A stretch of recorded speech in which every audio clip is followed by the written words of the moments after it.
Jai Shri Krishna. Yata chittam tata vachu, yata vachas tata kriya. As in the mind, so is the speech. And as is the speech, so is the action. Say to everyone. I take it a great privilege in welcoming our Secretary, Shri Ashok Kumar Muntraji, Principal, Dr. Santosh Babu, Professor Venkat Ramanan, Head PG and Research Department, Conveyor, DG Vaishnav College, all the dedicated faculties, students, and all the participants for the UGC-sponsored 7 days faculty development program on aspects of mathematics organized by the PG and Research Department of Mathematics. I also extend my warm welcome to Dr. Mathematics and Computer Science, Myanmar Institute of Information Technology. Prayer is not asking. Prayer is putting oneself in the hands of the God. Let's start today's program with a Tamarthai Varthu followed by the college prayer. आगे बनते हैं sir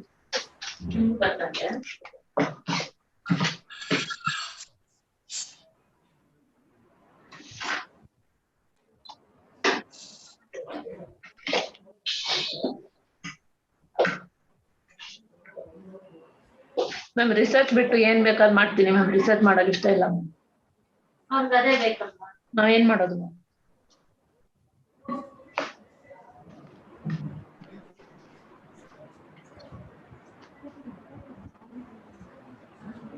simple research ಮಾಡ್ತೀನಿ web of science ಎಲ್ಲ reach ಆಗೋದು ma'am ನಿಮಗೆ ಸಾಧ್ಯ ಇದೆಯಾ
DGVC was the permission from sir.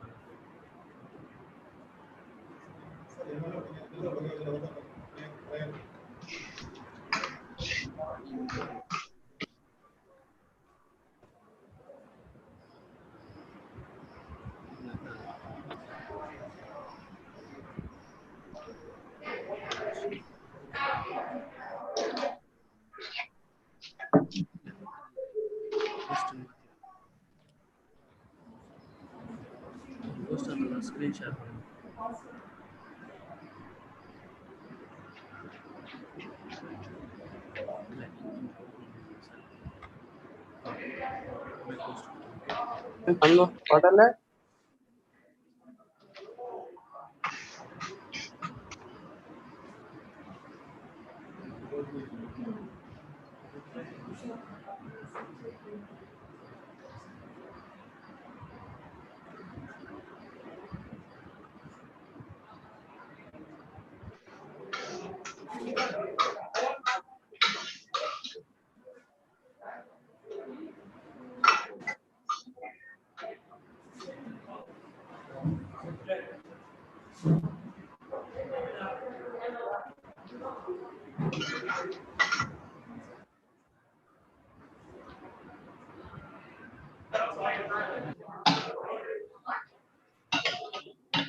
Share ಆಗಲ್ಲ ವಿಡಿಯೋ ಆಡಿಯೋ ಶೇರ್ ಆಗಲ್ಲ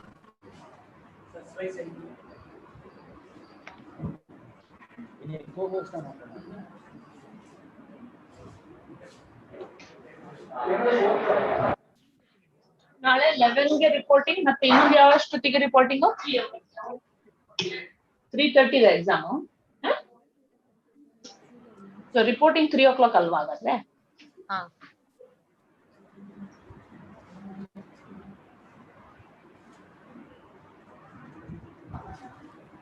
ಸರ್ ಸೌಂಡ್ ಶೇರ್ ಮಾಡಿ ಸರ್ ಏನ್ ಬರ್ತಿಲ್ವಾ? ನನ್ಗೆ ಊಟ ಮಾಡುವ ಕೇಳ್ಸಕ್ ಆಗ್ತದೆ.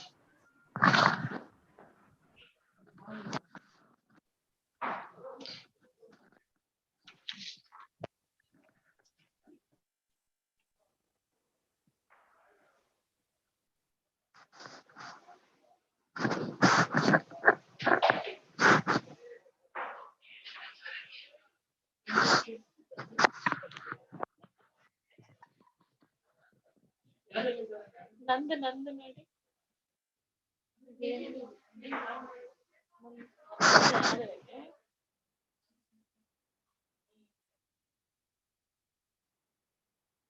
Screen ಬರ್ತಿಲ್ವಲ್ಲ.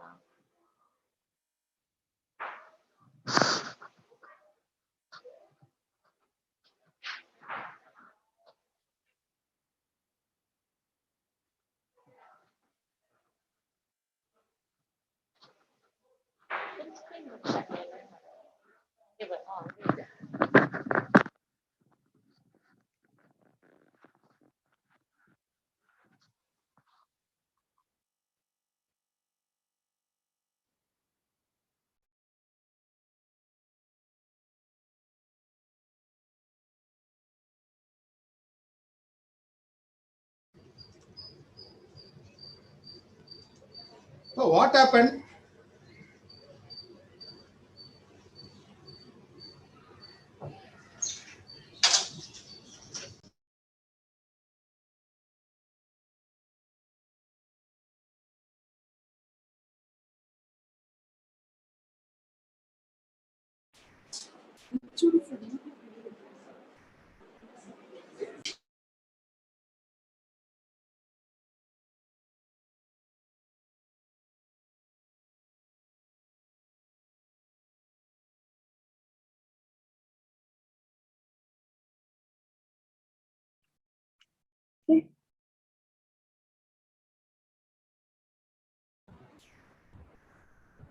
Welcome to everyone.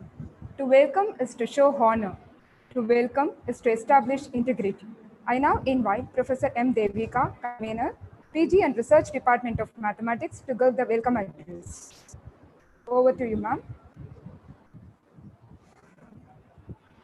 Warm greetings to everyone present here for the UGC sponsored National Virtual 7 Days Faculty Development Program.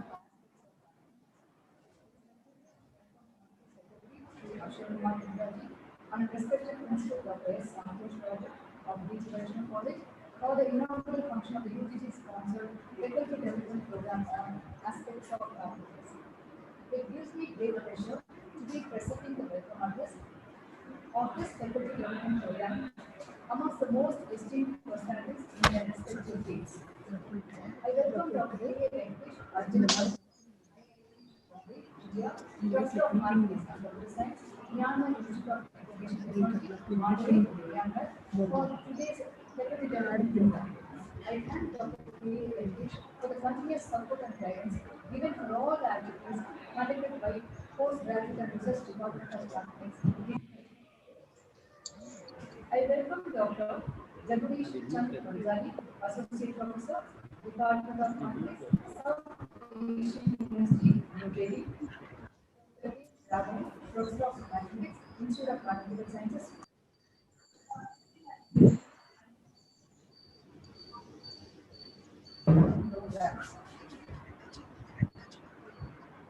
I welcome all the eminent speakers and guests from all over the country to share their knowledge and vast experience with the faculties and participants across India.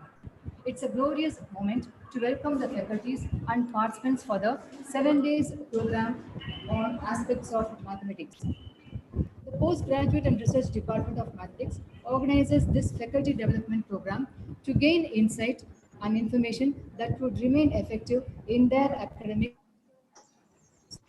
The 7 days faculty development program intended for the participants who aspire to excel in mathematics, both pure and applied. It enables sophisticated ways in learning and emerging trends and focuses on various topics such as algebra, differential equations, soft computing, optimization, and computational mathematics.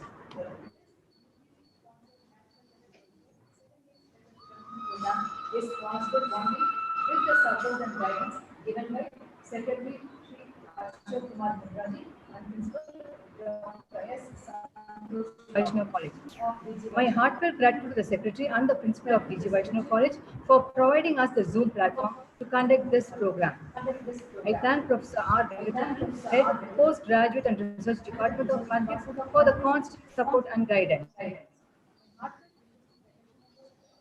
Department of Mathematics, DG Vaishnav College, for the conduct the faculty development program. I ensure that all participants would benefit from this national level 7 days faculty development program to gain a better idea and up-to-date development in the aspects of mathematics, which you will have in the faculty.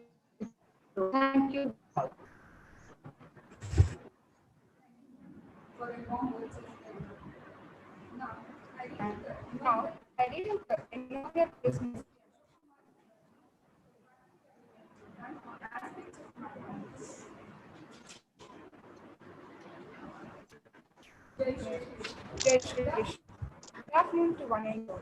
At the outset, I extend my sincere appreciation to the head, postgraduate and Department of Mathematics and the team for conducting the 7-day UGC-sponsored faculty development program on aspects of mathematics.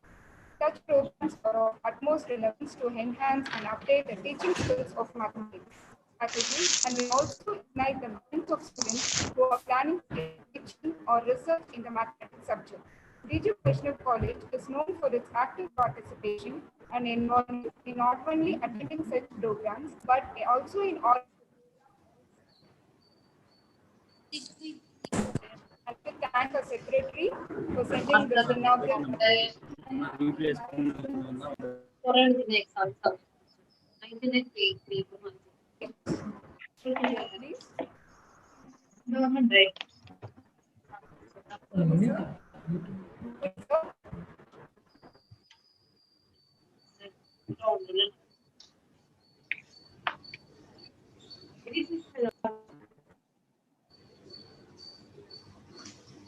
Okay, I will go for my address. Very good afternoon, one and all present here today. Today is a very important day for mathematics department, where they are going to have a faculty development program for the faculty members. It's a 7-day program, where I am able to see the topics which was covered, which is to be covered in this program. Is an excellent one. Especially when I gone through the topics, the soft computing plays important role.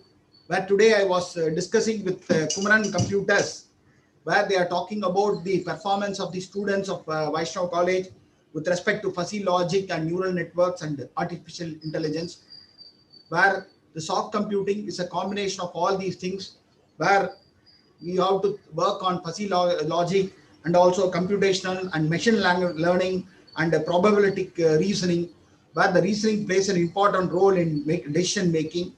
Combining all these things, we have a lot of topic is to be discussed in this 7 days faculty development program.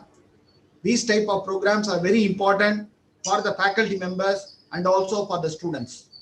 As far as knowledge sharing is concerned, the mathematics plays an important role in all fields, where this is the mother of language, where it provides computational techniques, where it provides decision-making techniques, where it provides knowledge on a critical thinking. So keeping all these things in mind, the department for PG and Research Department of Mathematics is organizing the 7 days faculty development program. Once again, I'd like to congratulate all the faculty members, especially the head of the department, for organizing this 7 days program. With these few words, I'd like to thank our chief guest today, K. Venkatesh, who is with us. He is going to deliver an inaugural address. Thank you, sir, for accepting our offer. Thank you very much.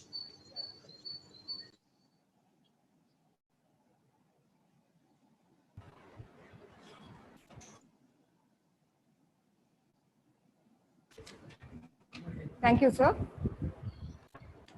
I now welcome Dr. Venkatesh to deliver the keynote address. Good afternoon, one and all.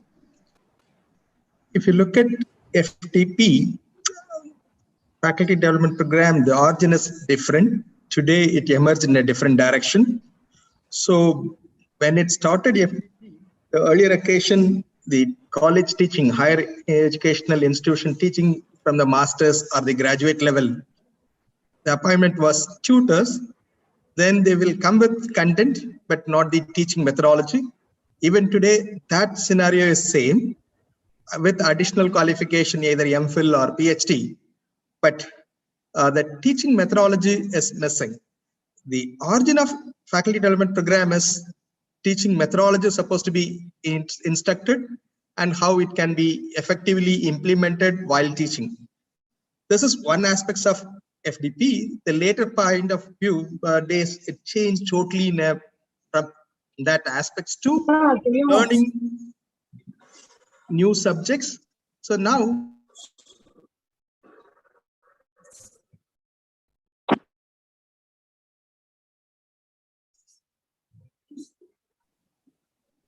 irrespective of all those things, we have to look at in a different way. As a participant, am I going to learn something in this program? If this is in your mind, certainly we'll be picking up certain things, not just for attending, looking at something. There are a variety of topics, rightly Principal Sir said,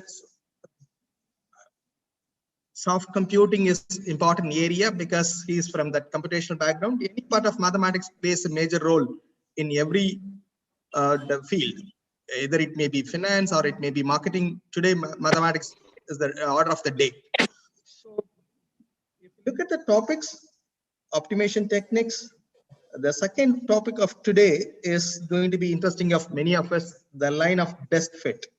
So we know basically the line of best fit, regression lines, or what we are going to talk about, that prediction modeling, everything, the foundation is going to get from that, how we are going to work on that.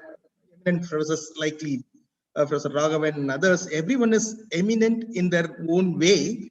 So our job is make utilizing this 14 days lecture, even if you are attending say 7 or 8 or 10, out of this we should look at, am I learning something? What I'm going to learning this. So the other advantage of faculty members, it's nowadays it is not unlike earlier days. It's an institution, autonomous institution. The subsequent time we can introduce certain things by learning from this part. So that is an idea of having faculty development program. One side of teacher is teaching is concerned. Other side, if the research scholars are, when you join as a research earlier days, totally different. Even though I may have as a research scholar, I may have had an idea, I may not get a guide in that area. I forced to choose certain area based on my guide's request. So it's an opportunity for you to learn new topics and do research and create it as your own area. So that's how one has to look at this FDP, modern FDP. Am I learning something? Can I do some research on that? Or this session, one of the some open problems also possible. So people will give some open problems and other things.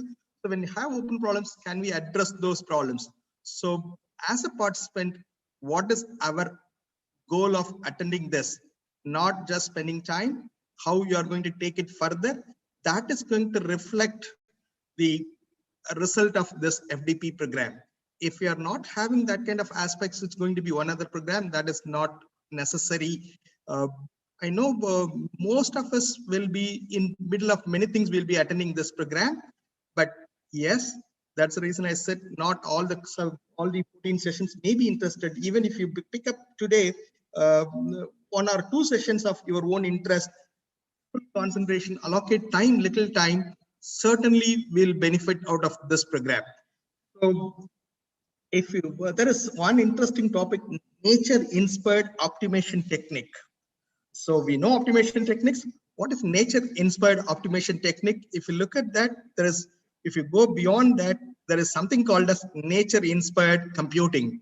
So also it involves biological way, how human started thinking of the thinking process, how it is happening in the human brain. So all those things they want to evolve it. Then obviously the question, if you are philosophically thinking of nature-inspired computing or nature-inspired optimization technique, the jungle law comes into mind. Survival of fitness. Is it going to be the way? Yes, certain thinking process, decision making is concerned. Yes, of course, optimization techniques talks about that way only. Among the given lot, maybe worst, how to choose the best one. So that's how one has to look at. This is my boundary. This is my boundary. I know what are the constraints we have today. I have this role, that role. In addition to that, some kind of force enforcement to attend this program. Yes, can I excel in this boundary? Within this boundary, can I excel? If you say yes, you are the right person to pick up from any environment. So I feel that is going to be help us in the long run. So the learning is not going to stop. Learning at any point of time, at every age, it can start and it can do a good wonders. Way back, I say somewhere in 89 or 90, I visited TVS Motors, that is in Hosur area. I have seen all the floors, irrespective of the, including the managerial floor or assembly line, everywhere there was a photograph which pictures a chick is coming out of the egg. I asked why it's so. They said only one idea can come from anyone at any point of time. We don't know. That happens to be true in TVS Motors. Say somewhere in 2003, there was a 10th standard failed person invented, minimized the number of cables required for the indicators. Earlier, the two-wheelers, you have 4 indicators. Earlier, they used to put some 16 wires from the battery or whatever the central system. Now it reduced it. After that, it became much popular. So how the thought process can happen at any point of time, at any corner, not necessarily from this kind of environment. So therefore, what is needed is we need 2 important things. One is I'm ready for accepting new ideas. My ears and eyes are open to pick up things. So once again, I go back to the philosophical way. Today we talk about data mining, analytics, all those things. This is not there in the ancient days. If you look at the Sanskrit way, Tarka Shastra, so what it talks about that, when, where, why, these are the questions asked, they stored, and when it is needed, this similar situation arises, they started using it. So one has to look at this. So mathematics, nicely, it is very closely associated with philosophy. I can move around from one place to another place. So as our principal said, mathematics is mother of science.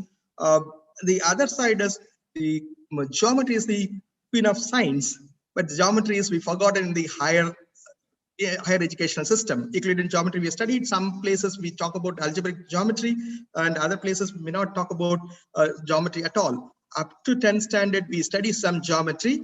Then we talk about something convexity in the higher level, not inside in depth. So when you look at that, can we establish connections between this kind of mathematics? So that should be a mechanism. So this is the places this kind of platform can be create a nice awareness as well as implementation with the help of autonomous institutions and other places.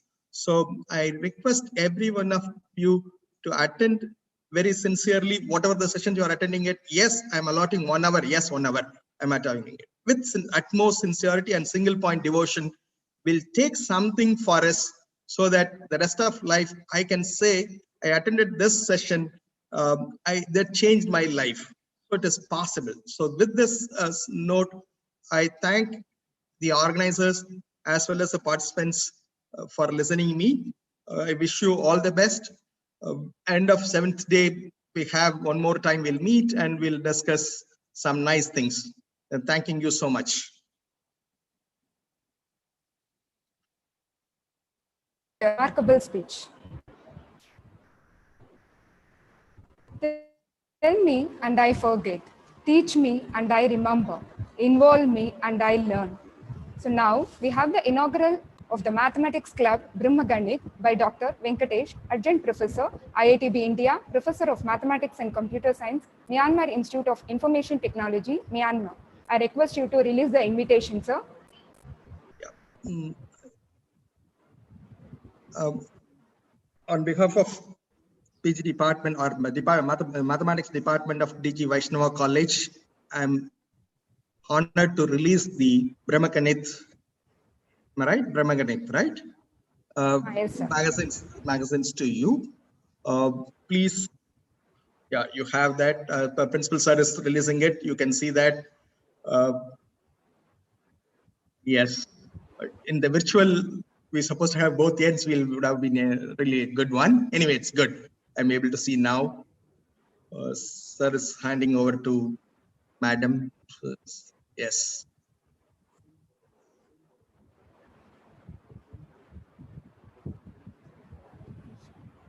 Yes. You can put Principal Sir's screen as the friend, forefront.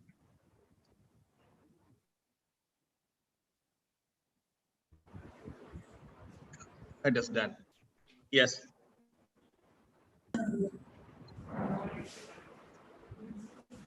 I wish this also to be a success one for the institution.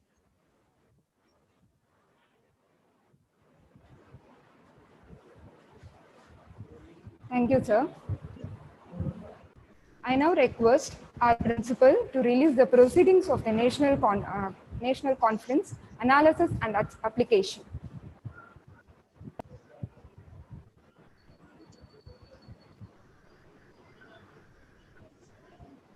Thank you, sir. Well. Yes. That's good. The newsletter was well designed. Yes.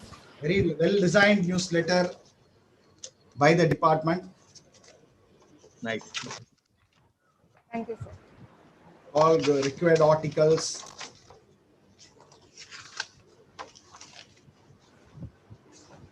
Proceedings also is well designed.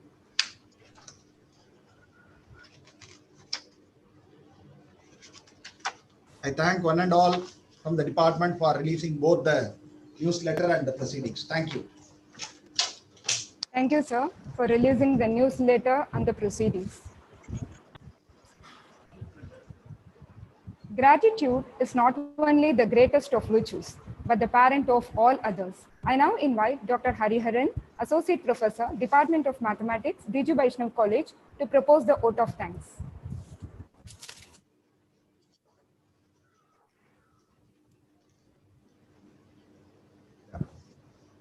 Good afternoon, honorable present here. I take this opportunity to thank our Secretary, Shri Ashok Kumar Mudraji, and our Principal, Dr. S. Santosh Babu. And I also thank our Head of the Department, Dr. Venkatramanan, for making this FDP happen. He took a lot of time and planning to conduct this FDP. So I would like to thank. Also, I would like to thank the convener of this FDP, Professor M. Devika. I also like to thank the keynote speaker, K.A. Venkatesh, Dr. K.A. Venkatesh, Adjunct Professor, IIITB, India. Also, the Professor of Mathematics and Computer Science, Myanmar Institute of Information Technology, Myanmar. Having such a wonderful topic. One is on swarm intelligence by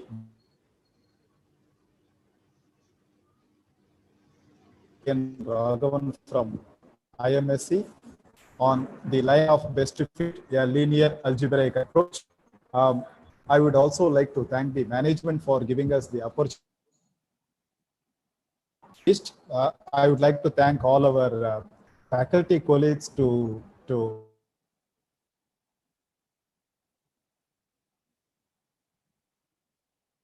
enjoy this wonderful event. Thank you all. Thank you, sir. We will now move to the technical session. So now I welcome everyone for the first session of the Faculty Development Program. It's a delight pleasure to be the resource person of the today's session, Dr. Jagadish Singh Bansali, Associate Professor, Department of Mathematics, South Asian University, New Delhi, who is going to share us on the topic, Swarm Intelligence, an intelligent way of optimization. Dr. Jagadish is an Associate Professor at South Asian University, New Delhi, and visiting faculty at Maths and Computer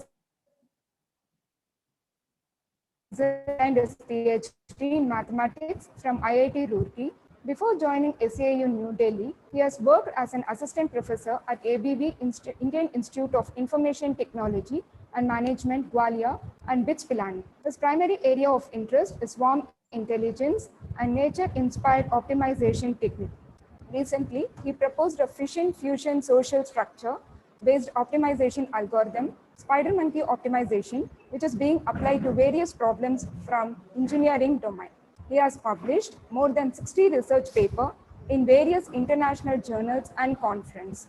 He is the series editor of the book series, Algorithm for Intelligent Systems and Studies in Autonomic, Data-Driven and Industrial Computing, published by Springer. Of Swarm Intelligence, published by InterScience. He is also the associate published by Elsevier. His area of interest are optimization, computational intelligence, swarm intelligence.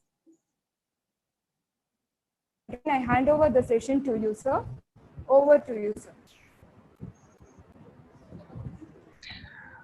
Thank you so much, ma'am, for the nice introduction and the opportunity to speak here in this FDP. Thank you very much. And I'm a student of Swarm Intelligence, so we'll speak on Swarm Intelligence. Let me just share my slides and then let's start. I'm giving 1 hour. Is it okay if I continue till 3 or need to stop before that? 3 is okay, sir. Okay. You can continue till 3.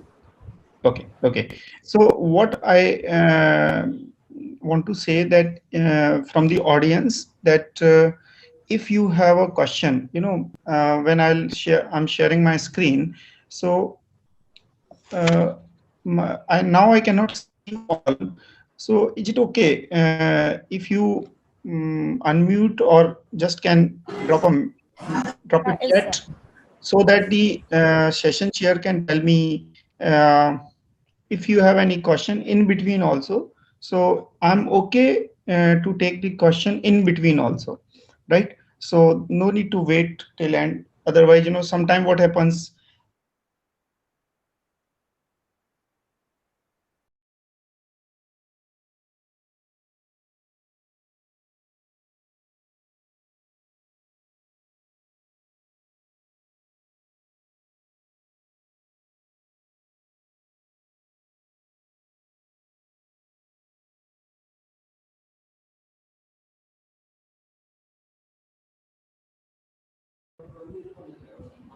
Please unmute, sir.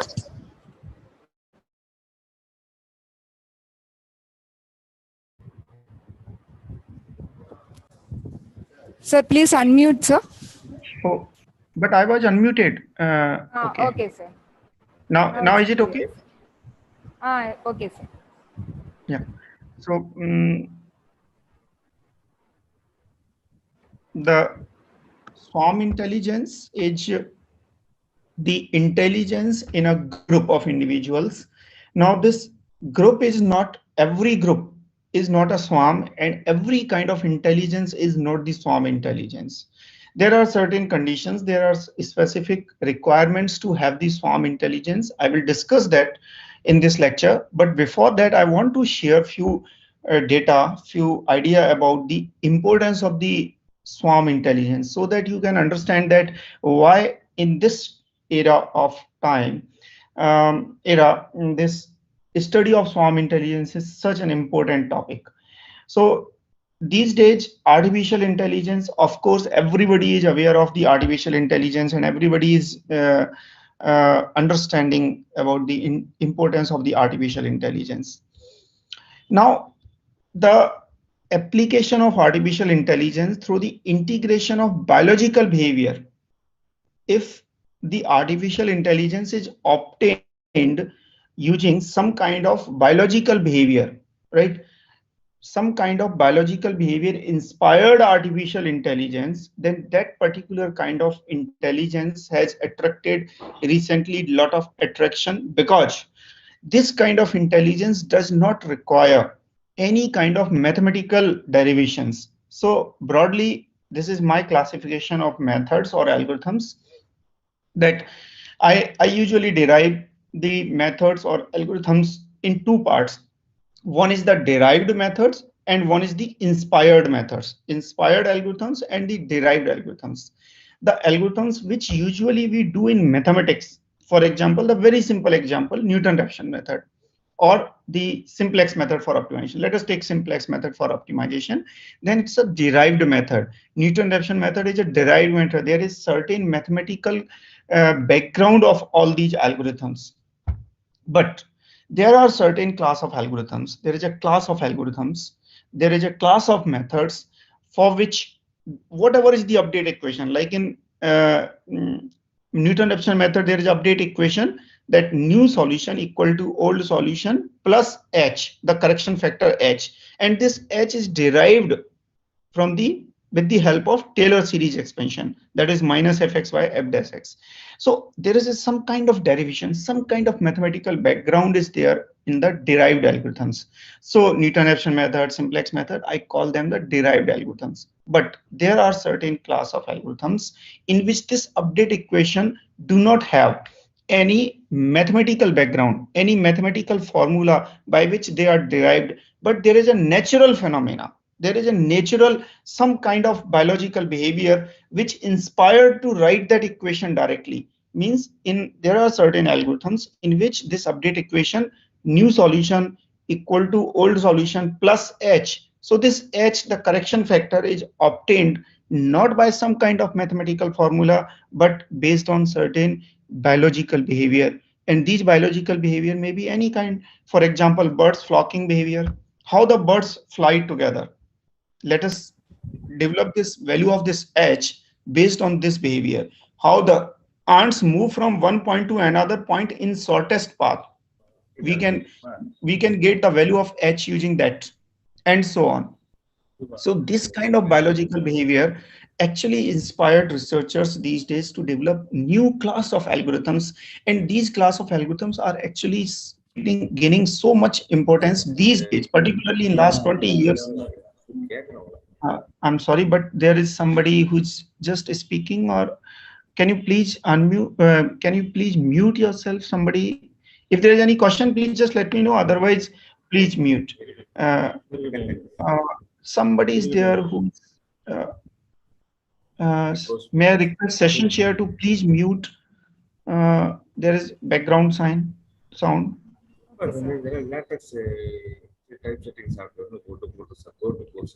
Can you please mute somebody? Okay, sir.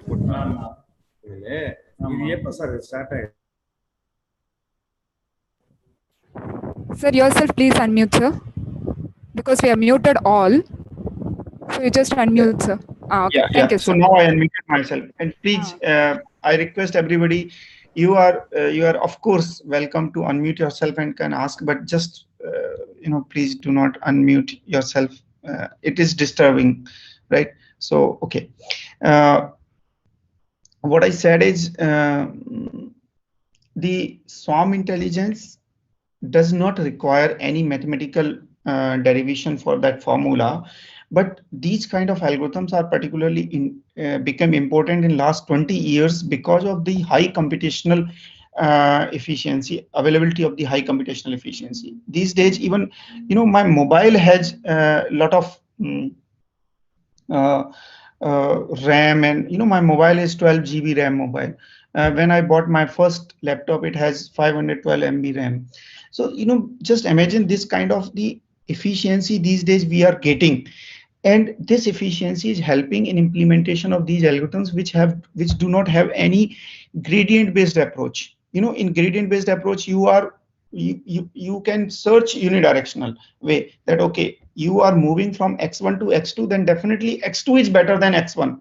But sometimes there are a class of algorithms which can help you that you move x1 to x2, even if x2 is not guaranteed to be the best. Sometimes it may be worse also, right? So all these kind of algorithms are actually biologically inspired algorithms, biological behavior inspired algorithms.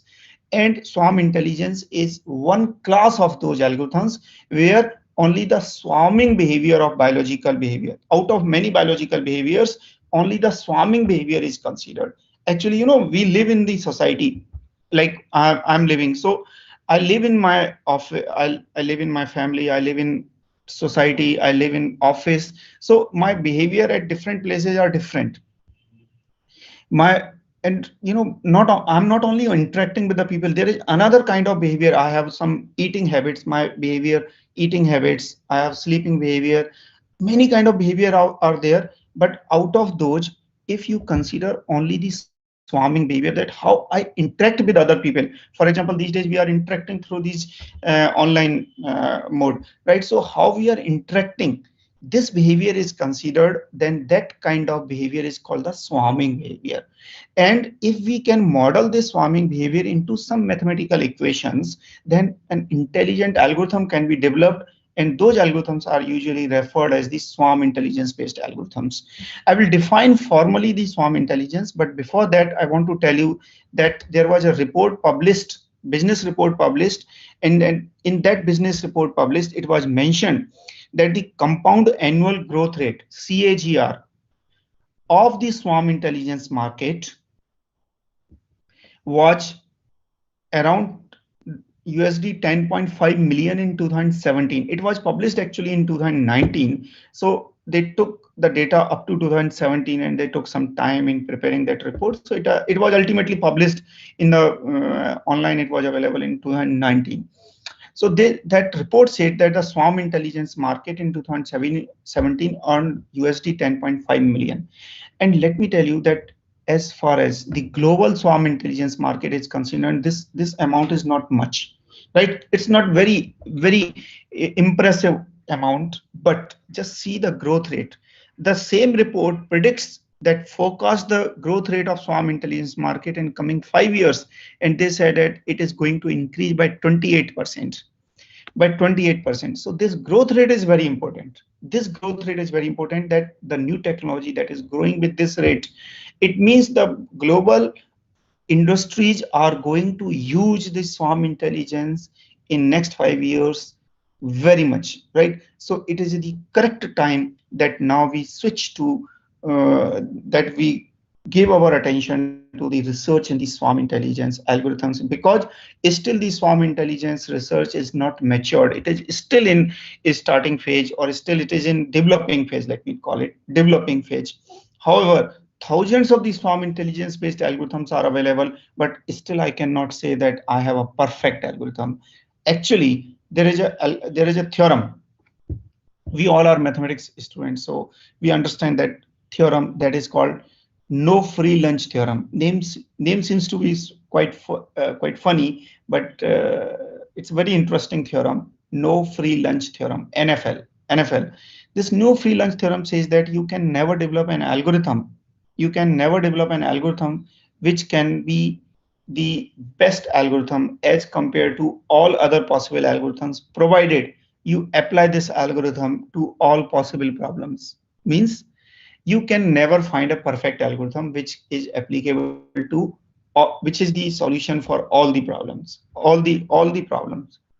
For example, if I'm using the swarm intelligence for optimization, then I cannot develop a swarm intelligence optimization algorithm which can solve all kind of optimization problems. This is the NFL theorem, and therefore there is always a possibility that we can find a better swarm intelligence algorithm, right? So the research is always open in swarm intelligence algorithms.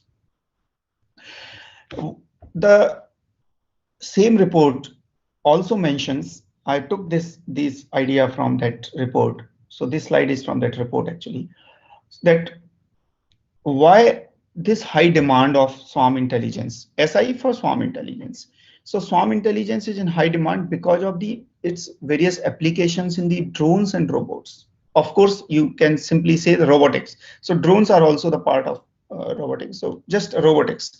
Because of drone swarm, these days a very famous technology. I'm also working in an international project with the drone swarm. Drone swarm particularly applicable for the defense purpose a lot. So let me start with defining what is the swarm intelligence. But before I define the swarm intelligence, I have a definition, more appropriate definition, that the computational intelligence.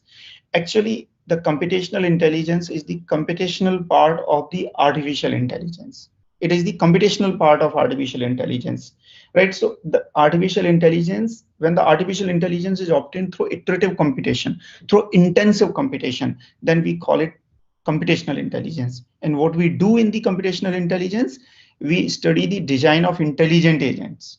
That through these kind of intelligence algorithms, we design intelligent agents, means intelligent drones, intelligent robots, intelligent machines, intelligent mobiles, intelligent watch. My watch is so intelligent that whenever I walk, it identifies walk. When I run, it identifies running. And when, strange, when I do cycling, it identifies cycling also, and if it is a cricket, sometimes I play cricket also, at that time it says that you are doing some workout. Sometimes it doesn't identify, but in the future we can even train this for identifying cricket also whenever I'm playing table tennis or the cricket or the lawn tennis, what I'm playing, so that it can identify. So the objective of all these kind of algorithms are to make all these kind of devices as intelligent as possible, right? And how we can do that? We can get inspiration from ourselves. How we can make these devices intelligent? We can make them intelligent based on inspiration from ourselves, from other animals who are intelligent. If you say that as compared to my watch and me, means if you compare my watch and me, then you can definitely tell me that you are more intelligent than the watch. As compared to watch, I am more intelligent because my intelligence is a general intelligence. Let me tell you that artificial general intelligence, there is a word that is called narrow AI and artificial general intelligence, GI. So I'm general intelligence, means when I'm giving a lecture on swarm intelligence, my behavior is different. And when I'm at my home with my wife, with my mother, with my kids, my behavior is different. Means my intelligence is according to the situation, and I can act like many agents, like different kind of agents. But the watch can behave like a watch only. It cannot behave like a cycle, right? Or it cannot behave like a horse. It's a narrow AI. We want to increase its intelligence as much as possible. And this can be achieved by inserting the intelligence which we have to these devices. And how to identify what makes me more intelligent than this watch. I told you that I'm more intelligent than the watch. I may not be more intelligent than the other human beings, but at least with this, as compared to the watch, I'm more intelligent. And what makes me intelligent is these 4 properties, which I mentioned here. If somehow these 4 properties I can include to this watch also, then this watch can also behaving intelligently like me. And the computational intelligence is the effort. Computational intelligence algorithms are nothing but the efforts to insert these 4 properties to the non-living things, to the robots, to the computer program, Maybe a computer program may be intelligent, or maybe a device may be intelligent, whatever. Means to these kind of computational devices, we want to insert these 4 properties so that they can also behave intelligently like the human beings. And what are those properties? Very simple. The first property, whatever it does is appropriate for its circumstances and its goals. You know, I'm a professor, so whatever I do, I'm I'm teaching, I'm giving lecture, I'm doing research, I'm attending others' lectures, I'm attending conferences, I'm attending expert talks because it is good for me. But I'm not attending a class which is on chemistry because it is not for me. I'm attending the mathematics lecture, I'm attending the computational sciences lectures, computer science lectures, computational intelligence lectures, AI lectures, but not that. So the intelligent agent should do only whatever is good for that, right? For its goal. What I want to become. I want to become a good academician. So it is good for me. That's why I'm attending this. It is flexible to changing environments and changing goals. As compared to this watch, if there is a right now I'm in my office. So if there is a alarm in my office that there's some fire broke in this building. Right now I'm in a multi-storied building. So there's a fire alarm. We have the fire alarm system. So if it is a fire alarm, what I will do, I will leave this lecture. I will not complete my lecture. I will run away, immediately run away, because I will know that the giving lecture, completing my lecture is not as important as saving the life. But this watch will be here. This watch cannot take those decisions, right? So the watch or the computer program, whatever we are making them, they take always 3 + 2 is always 5, right? Sometime if my son, if my 3-year-old son or 4-year-old son says that Papa 3 + 3 is 6, 3 + 3 is 5, then okay, good beta, you are very close to the correct answer, but the watch will say no, you are wrong, right? So if the environment changes, if my PhD student says that 3 + 3 is 5, I will say that you are wrong. But if a 3 or 4-year-old boy says that you're good, you're very close to the answer, I will say that. Means the same answer given by two people, the environment is different, I changed my decision, right? So the intelligent people understand the environment, but not these devices. We can make them intelligent to understand the environment also. It learns from experience. When I joined teaching after my PhD, my salary was not equal to whatever I'm right now I'm getting. After 10 years of teaching, after 12 years of teaching, whatever I'm teaching, I'm getting the salary right now was not when I got it, because I was not so experienced at that time, and the government also understand that he's not so intelligent, he's not worth of that money. But now whatever I'm getting is worth of that money, and there are few people in my university who are getting more salary than me because they are worth of that salary.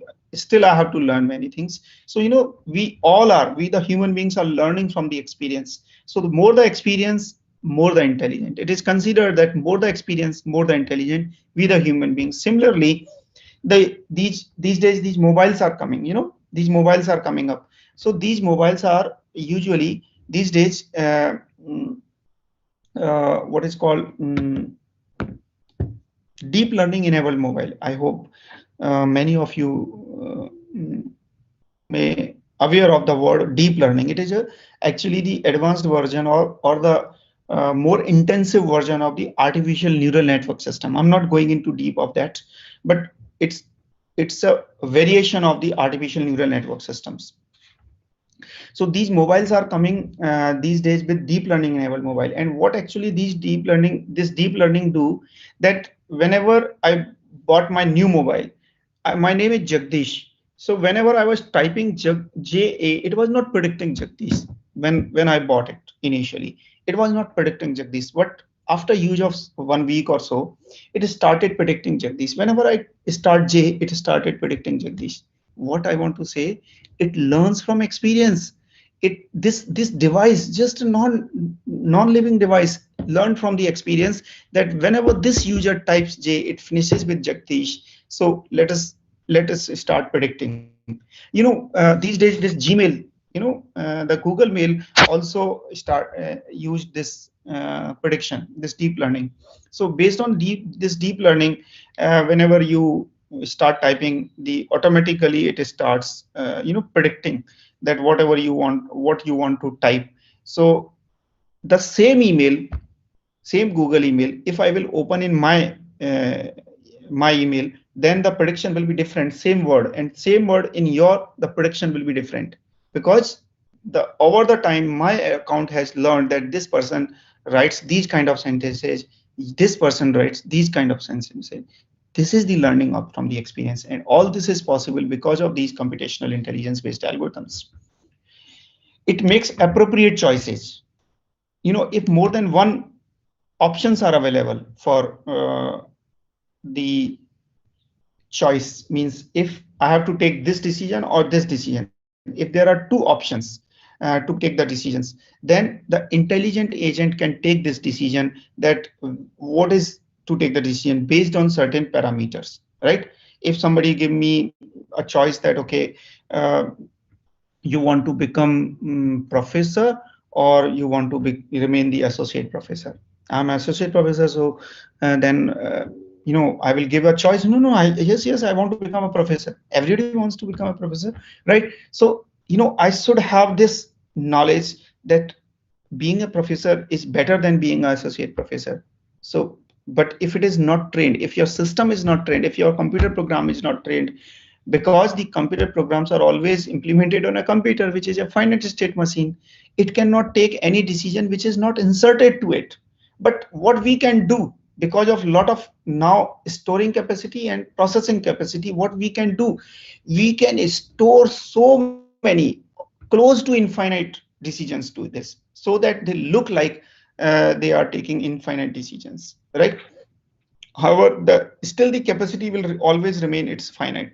Means the computer brain will never be theoretically will never be equal to the human brain, provided we can learn. It may be sometime we can learn the full knowledge of the human brain. If we can simulate each and every part of the human brain, then we can say that our brain is also a finite state machine. But right now we cannot understand the working of the human brain, and that's why the human brain is an infinite state machine, right? Because you can never predict what in the next 1 second I'm going to tell, or what I'm going to do. I can do anything, right? Because it's an infinite state machine. But of course, expectations are there, and based on those expectations, we can train our finite state machine so that this can also start behaving like the human brain, right? So inserting these 4 properties to a non-living thing or a computer program is studied in the computational intelligence. And let me tell you, swarm intelligence is a part of computational intelligence. I want to say that computational intelligence is the computational part of artificial intelligence. And when this computational intelligence is obtained in a swarm, not individual, I'm not becoming individually intelligent. If I'm becoming intelligent in a group, means suppose we all are living, we all are professors, we all are academicians, and whatever I know, for example, I know swarm intelligence, so I'm sharing it with you. You know another thing, so I'm attending your lecture, then I'm learning it from you. So when this kind of intelligence, which is obtained in a group of individuals, then this intelligence is known as the swarm intelligence, right? So when this computational intelligence is immersed in a group of individuals, then it is called as swarm intelligence. I hope I'm clear on this. Okay, there is a formal definition of the swarm intelligence, that is, this Bonabu gave this definition. This is the emergent collective intelligence of the groups of simple agents, right? It's the emergent collective intelligence of the groups of simple agents. First of all, it's a collective intelligence. When I'm sharing some knowledge with you, and you are sharing some knowledge with me, and we all are becoming intelligent, it's a collective intelligence. For example, before this lockdown, I was not aware of this Zoom, Google Meet, or Webex. I was not using these, right? So there were some people who developed all these online platforms, and there are certain people who paid for this. I paid for this, so their company is running, and they developed this so that my job is running, right? Ultimately, they are getting money, I'm also getting money, and we all are getting improved. I'm doing my job with online teaching. So we all are improving. So it's a collective intelligence. They become intelligent. Intelligence means profit, right? Profit. I become profited, and they become profited. Collective intelligence. And this is always immersed. It is not inherent intelligence. I was not aware earlier the solution. They were not aware earlier with the money. I have not given the advance, right? Or they were not sure that I will buy this or not. So it's the immersed intelligence. I have a knowledge, I'm sharing with you. You have a knowledge, I'm sharing with you. And the knowledge emerges. This knowledge emerges, the intelligence emerges. Remember, the swarm intelligence is not the inherent intelligence, it is the immersed intelligence. I mean, a group of simple agents, right? And this kind of intelligence can be obtained in many places. For example, the group foraging of social insects. The one very important and very famous example is this group foraging of social insects. Group foraging means, you must have observed that birds fly together, small fish swim together, a school of fish, flock of birds, group of monkeys, they always forage together, ants, they always forage together, honeybees, they live together for foraging. There are gray wolves, they always live in a family, so they forage. There are many social creatures on the earth. Humans, we always live in a society. Why we live in a society? Why I do not live in a jungle, in a forest, in a deep forest? Why I'm not living alone? And because I know that if I will live in a society, if I will live in at a place where my neighbors are there, then whenever I will in need of some help, whenever I need some help, my neighbors will help me. And whenever the neighbors are in some help, I will be available for them. So we all are the social animals. We all are the social animals. So we are doing the group foraging. So one is another is this cooperative transportation. Another example is the cooperative transportation. You must have seen there are a group of ants. Sometimes they carry that insect, dead insect, which is much heavier than a single ant. So a group of ants, sometimes they carry the much heavier insect together, cooperative, because of that cooperation. Division of labor, division of labor. Let me give you an example that the software developers are developing softwares. I'm a teacher, I'm not a software developer. I'm not developing how to make the Zoom better, or the software developers are not giving the lectures on swarm intelligence. They are not teaching, right? I'm teaching. So we have divided our jobs, right? What we need to do. There are certain people who are working in restaurant to prepare food, prepared so that we can eat that food. Everybody's job is done. So we are living in a society where the people's work is divided. Nest building of social insects, collective sorting and clustering. All these are the examples of social animals or collective intelligence, which is obtained collectively. In a swarm, there should be many individuals. I did some mathematical analysis also, and I found that around 10 individuals are required to have the swarm intelligence minimum. More are better. Individuals should be homogeneous, means monkeys can make the swarm, ants can make the swarm. Ants and monkeys cannot make the swarm. Self-organization means self-organization and no central control is the same thing. Means there should not be any leader, central leader. All are equal. All are equal here. Everybody is same. You all are professors. I'm a professor. We all are equal, and we are sharing our knowledge with each other. It's a self-organization, that because that learning a new technology is a good thing. I know that learning a new technology is a good thing. Whatever I learned is not sufficient. Whatever you know is not sufficient for you. So let's learn from each other. Peer peer-to-peer learning. It is called P2P, peer-to-peer learning, and everybody will become intelligent. Perception of environment means everybody is aware of its position. Means I am aware that how efficient I am.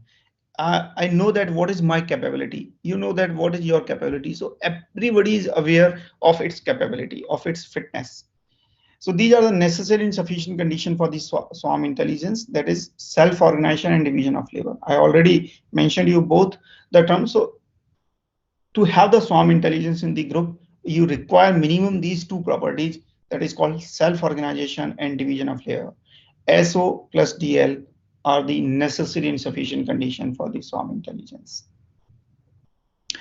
Self-organization can be achieved using these four properties: positive feedback, negative feedback, fluctuations, multiple interactions. Positive feedback means whenever I'm saying something, you take it positively. But whenever I'm saying something, you don't blindly follow it. You analyze it, whether he is correct or not. So this is called negative feedback. And actually these two properties of the self-organization are contradictory to each other. And during the algorithm development, maintaining these both is actually the big challenge for the developers of the algorithm. So we have improved. I have also, with my three other colleagues, I've also developed one swarm intelligence based algorithm that is called spider monkey optimization algorithm. So maintaining these two properties simultaneously, that when to accept and when not to accept, is very important. You know, there may be few candidates here who may not be interested in these kind of applied mathematics kind of things. They may be the topology student, they may be functional analysis student, they may be real analysis student. There may be few people who may be working in algebra. Then they may think that, okay, it's not good for me. So they will give the negative feedback. But there may be some people who are working in optimization or some applied mathematics, computational numerical methods. Then they give the positive feedback. Fluctuations. I always say about these algorithms that swarm intelligence has no thumb rule. No thumb rule, except one. There is only one thumb rule, except one, that there should not be any thumb rule. The only thumb rule is that there should not be any thumb rule, right? Means there's the stochastic search or probabilistic search should always be there. Means the decision should always be probabilistic, should not be deterministic. Means whatever the decision is, should always be based on some probability, right? Should not be deterministic. Like in Newton-Raphson method, what you do, if you go from x0 to x1, x1 to x2, then the decisions are deterministic, because you know that x1 to x2 will be better, because x2 of the evaluation of x2 from based on x1 is based on some gradient information, based on some differentiation, and you know that the maximum speed of change, based on that you have obtained, and you will always get better solution than x1 as x2, right? But here the decision is probabilistic, so sometimes x2 may be worse than x1, right? Multiple interaction means if I have a friendship with one professor only, so whatever he knows I'm getting from him, and whatever I know I'm giving to him only. So we two are the friends only. So whatever I'm doing, we are just sharing the knowledge with each other. Once there will be one time when he will be exhausted, I will be exhausted. Whatever I know, I have transferred to him. Whatever he knows, he has transferred to me. After that, we will be stagnated. Means the algorithm will be stagnated. Algorithm will be converged to the local optima. Converge to the local optima if the multiple interactions are not there. If we will interact with only few people, then we will stagnate at certain level, and therefore we will keep on exploring new and new people to get the knowledge. These algorithms are particularly important for non-differentiable objective functions, right? If your problem is continuous optimization problem, then, and if your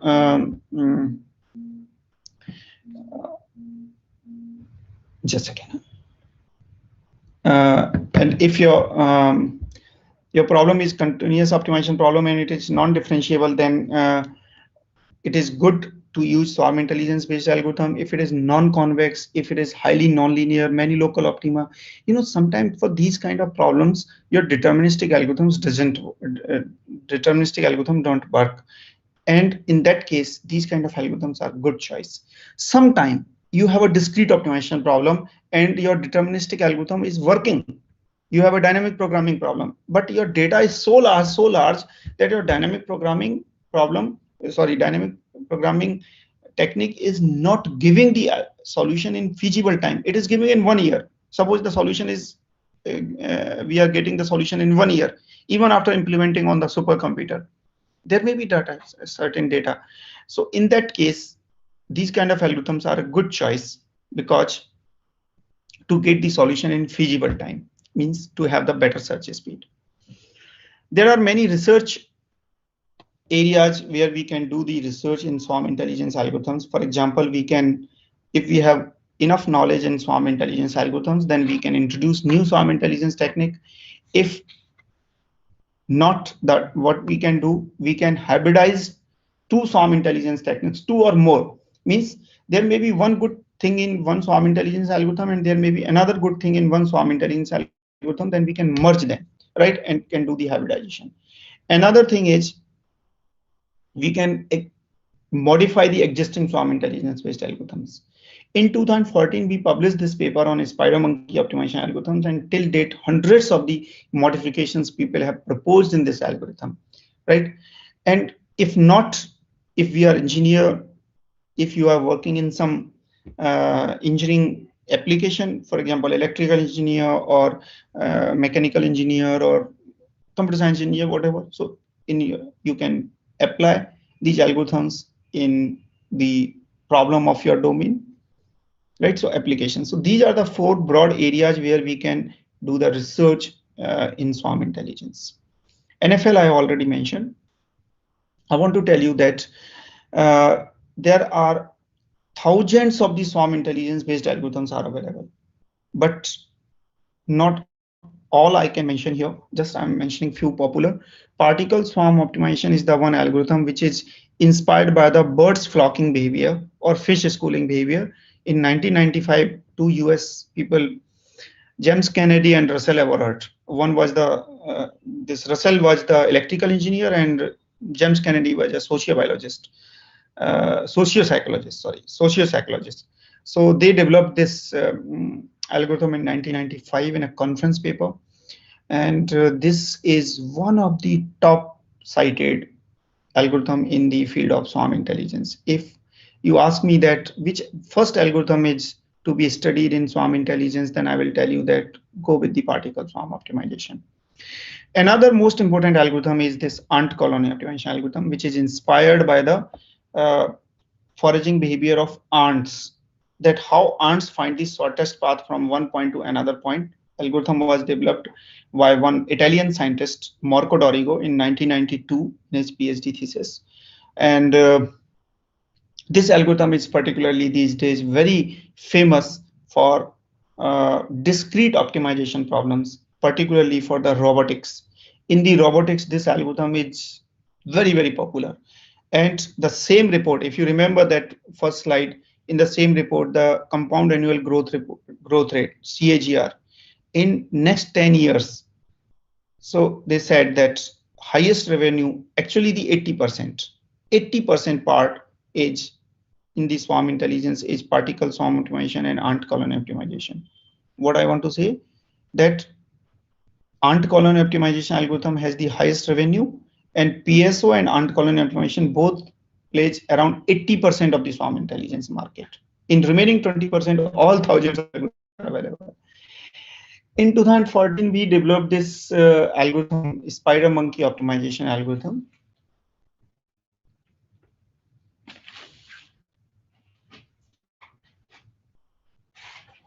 आप कल्पना जी से sign करवा दीजिए, मैं थोड़ा मेरा lecture चल रहा है ना, यू गेट बंद कर दीजिए. So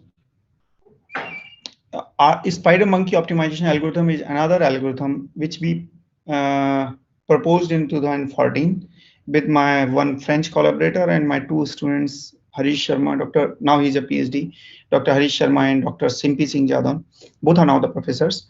So we 4 people proposed this algorithm in 2014, which is based on the foraging behavior of spider monkeys. Actually, spider monkeys is a special species of the monkeys who live in the deep forest, and they have a very special kind of foraging behavior that is called fission fusion social structure based foraging behavior.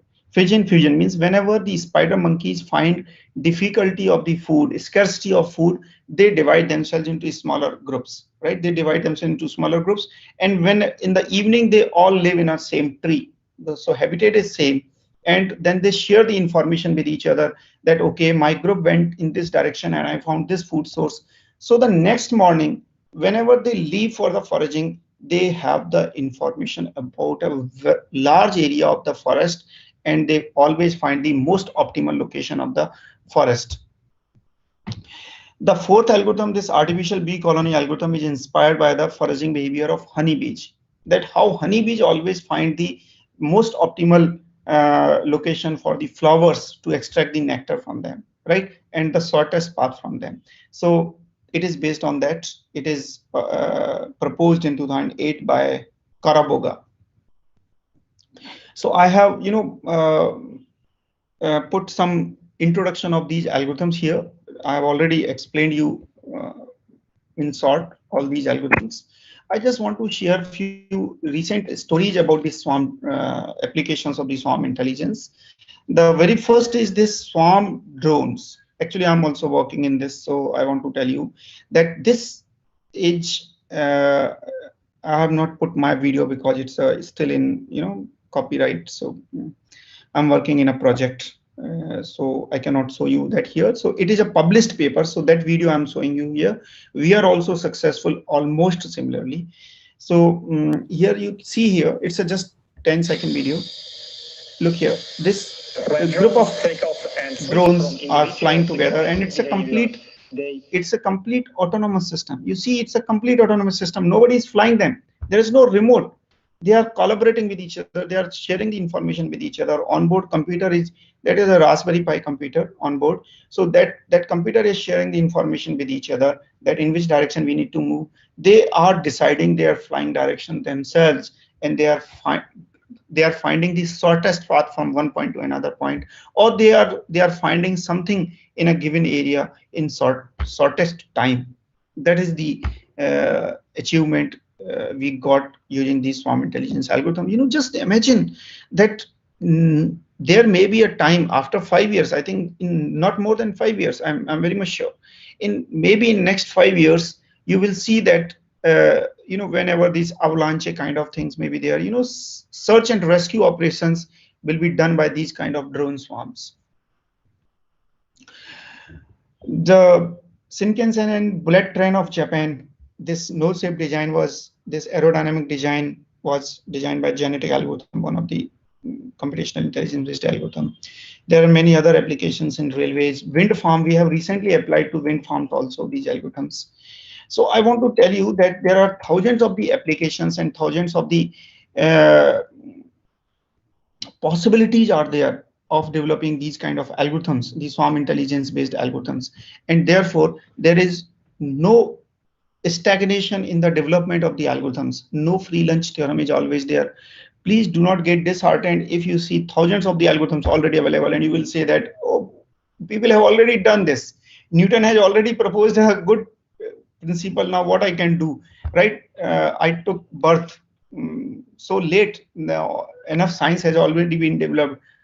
Actually, there is always a possibility. There is always a possibility of the new developments. No free lunch theorem is always there. Nothing is perfect. Nothing is perfect in the world. There's always a possibility of the improvement, right?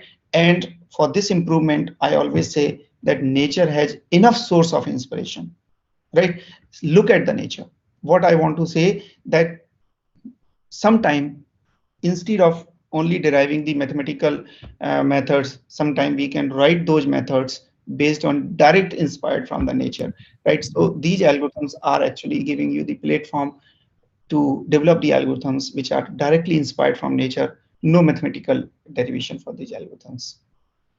I want to tell you that in this 1 hour, my objective was to introduce you this subject, not to introduce the algorithm. If you want to learn any algorithm in this area, you can just Google my name. My website will be there. And on the website, I have uploaded few video lectures, like some lecture notes are there.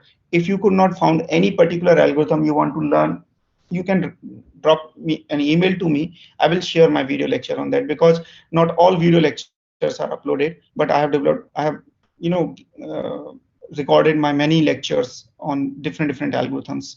So and these video lectures are in very simple language, anybody can understand that, right? So that's all from my side. Thank you. I say that best AI is CI because it's a time, and best CI is SI, the swarm intelligence. So swarm intelligence research is really worth the time research. Thank you so much. That's all from my side. I'm okay to take the questions if there are.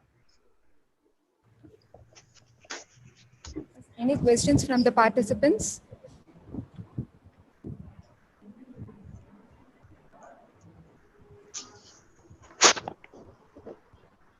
So if you have any questions, you can put it in the chat box so that we will unmute. So I can see that, okay, in the chat box, there is no question. So if you have any question, you can drop here. I hope people were listening. I was audible. Yes, sir. There's no questions in the chat box. Yeah. Thank you, sir. Thank you very much. I express my sincere gratitude to the resource person, Dr. Jagadish Singh Bansali, Associate Professor, Department of Mathematics, South Asian University, New Delhi, for a spectacular session about the swarm intelligence, an intelligent way of optimization. It's really an interesting session, sir. We came to know about the importance of swarm intelligence and the research issues in swarm intelligence and the applications of swarm intelligence-based algorithm. Thank you very much for your precious time, sir. Thank you, sir. Thank you, ma'am. Thank you so much. And it's all my pleasure for this opportunity. Thank you so much. Thank you, sir. So is it okay if I close the session from my side? Yes, sir. Yes, sir. Okay. Thank you, sir. Thank you. Thank you. Bye. Thank you. Bye, everybody.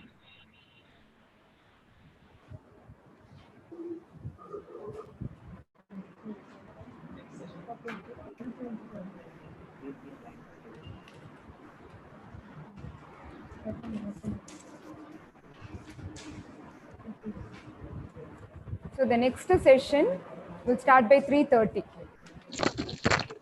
In the next session, we have Dr. Raghavan, Professor of Mathematics, who will share the topic, the line of best fit, a linear algebraic approach.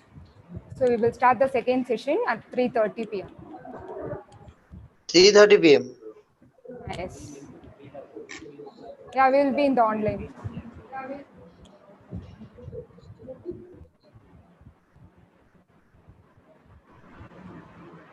So up to 3:30, what to do, madam? It's a break, sir. Up to 3:30, what to do? It's a break Only actually break. from 3 to 3:30. So 3:30 we will continue with the next session. Madam, this link is continue or send another link? No, sir, same link, sir. It will continue. Okay.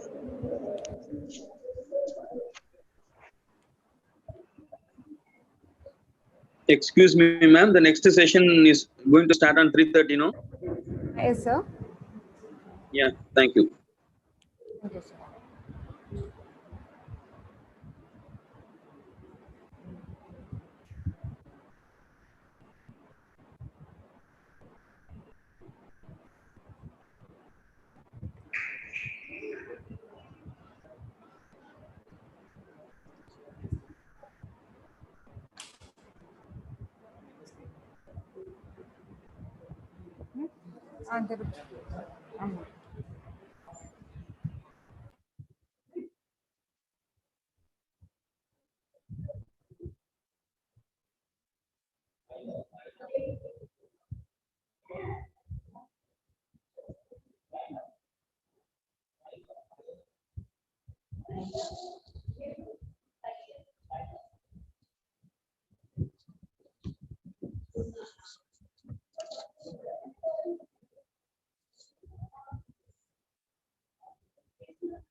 Zoom வந்து வெளிய வந்துட்டு திரும்ப உள்ள போய்க்கலாம்.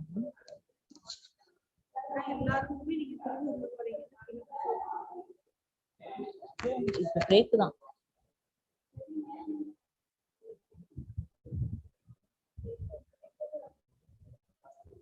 யாருமே வெளிய போனியே? ஐயோ.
না এটা সুবুচি ছিল।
ସେଠୁ ଟିକେ ସାଉଣ୍ଡ କମେଇବୁ।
अरे जूम मीटिंग की दियो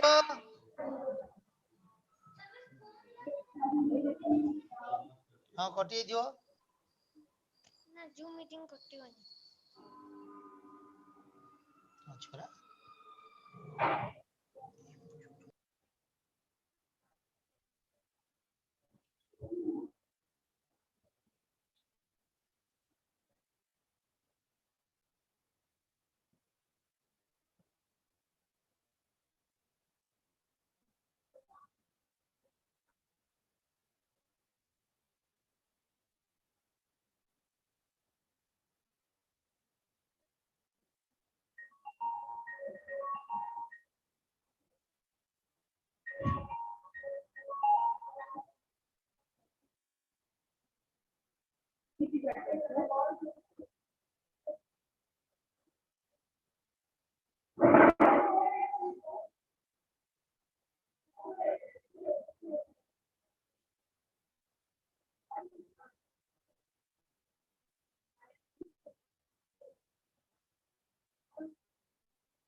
management. Hello. Sir.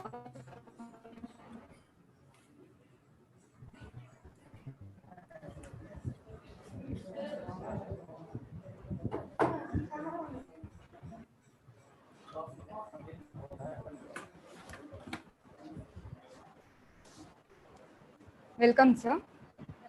Hello. Yes. Hello. Yes, sir. Yes, you are audible, sir. Okay. Please tell me when to start.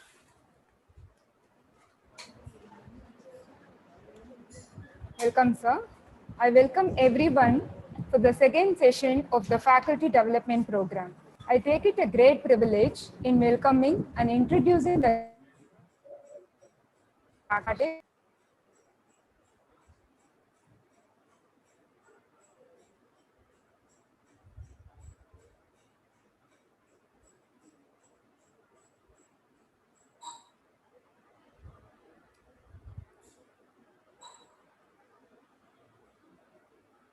Hello. Am I audible?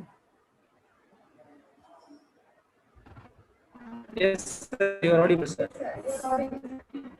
I'm not able to hear. Can you hear me, sir? Can you hear me, sir? Yes. Okay, sir.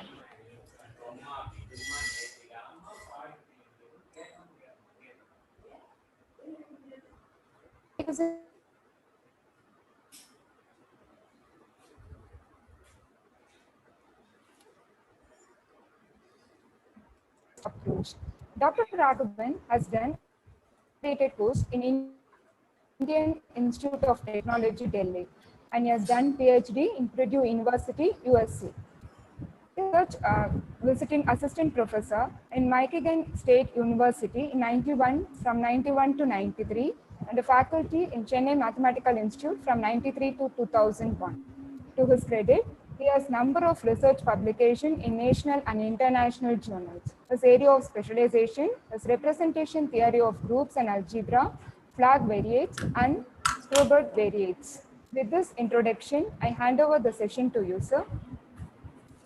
Over to you, sir. Hello. Are you able to hear me?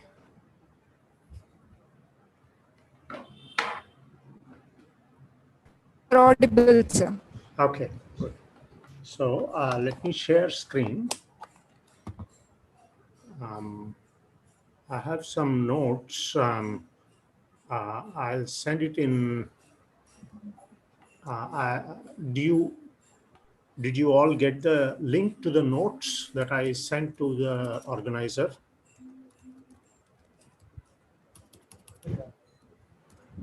Yes, sir.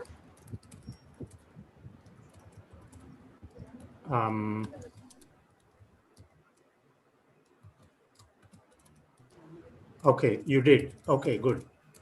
I have also sent it in the chat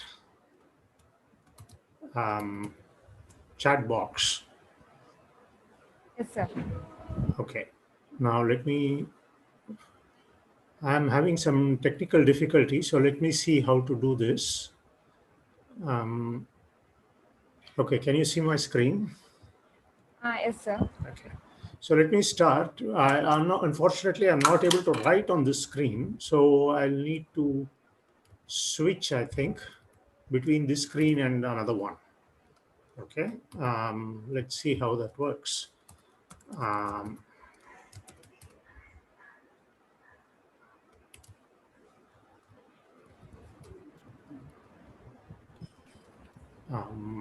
Just 1 second. I'm trying something.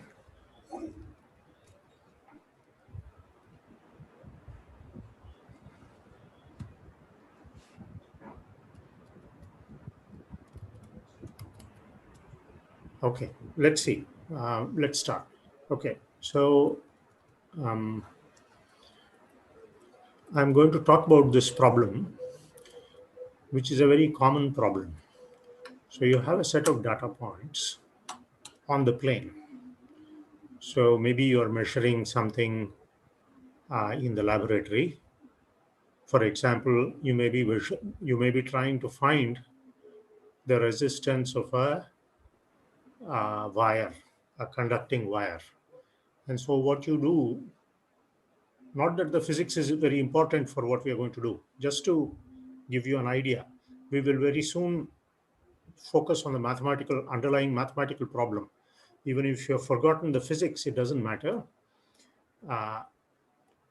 But to begin with, just to give you an idea, suppose you want to find the resistance of this conducting wire. What you do is apply various voltages across its ends, and then measure the current, right? And as you vary the voltage and measure the current, and then you plot. So on the x-axis,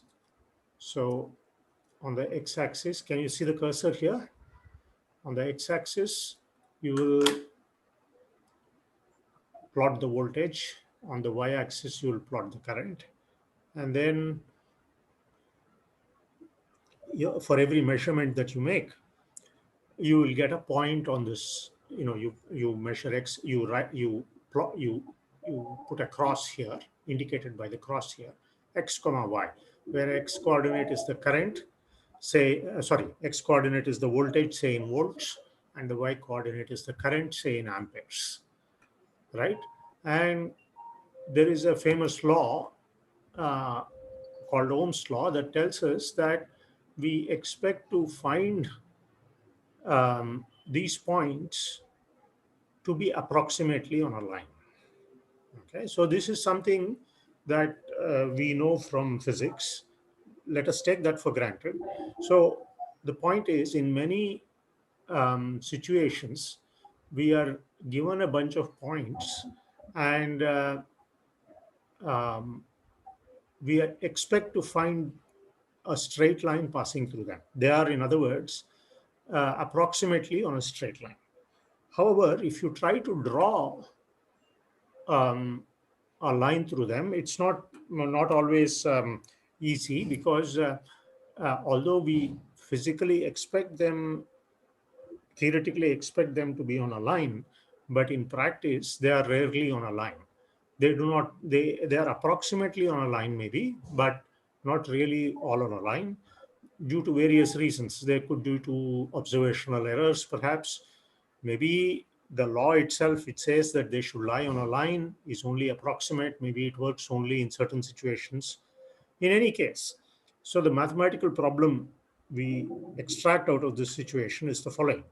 You have a bunch of points, and the question we ask ourselves is, what is the line, straight line, by line I mean the straight line throughout the stock, that best fits this data? Okay, this is the problem. And part of the problem is, what does it mean for a line to best fit the data? What does it, we have to give it meaning. We have an approximate intuitive idea to fit the data, but suppose I've drawn a line here. If I'm going to draw, say, another line here, some other line here, why should this data, which is the better fit? We have to have an idea of what it means to fit the data well. And then the other questions that come up are, why should such a line exist, and why should it be unique? So these are standard uniqueness and existence questions of mathematics, right? I mean, for all we know, there may be several lines, different lines, which all fit the data equally well. Okay, why shouldn't that be? And or there might not exist a line at all which best fits the data. Given any line, you may be able to find another line which fits it better, but there is none which is best. Okay, so all these are theoretically possible, but what we will see is that there is a unique line that best fits this data. And how do we find this? So you may have, you may remember the method of least squares. There is this method of least squares. Maybe if you have studied some statistics, maybe if you've actually solved this problem while doing experiments in the laboratory, when you write your record and you have to draw a conclusion from the experiment that you've done, then you would have had to face this problem. But here in this talk,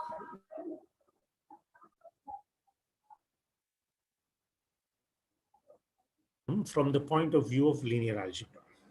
Okay, so is the problem clear? Therefore, what we are doing, during the talk, I will stop and ask you questions. I need feedback because I have no idea whether what I'm saying is making sense or not. Okay, so this is one of those pauses.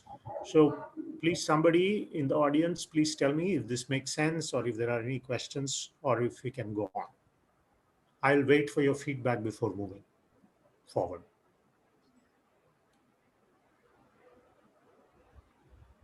Yeah, is this okay, or is this, are there any questions?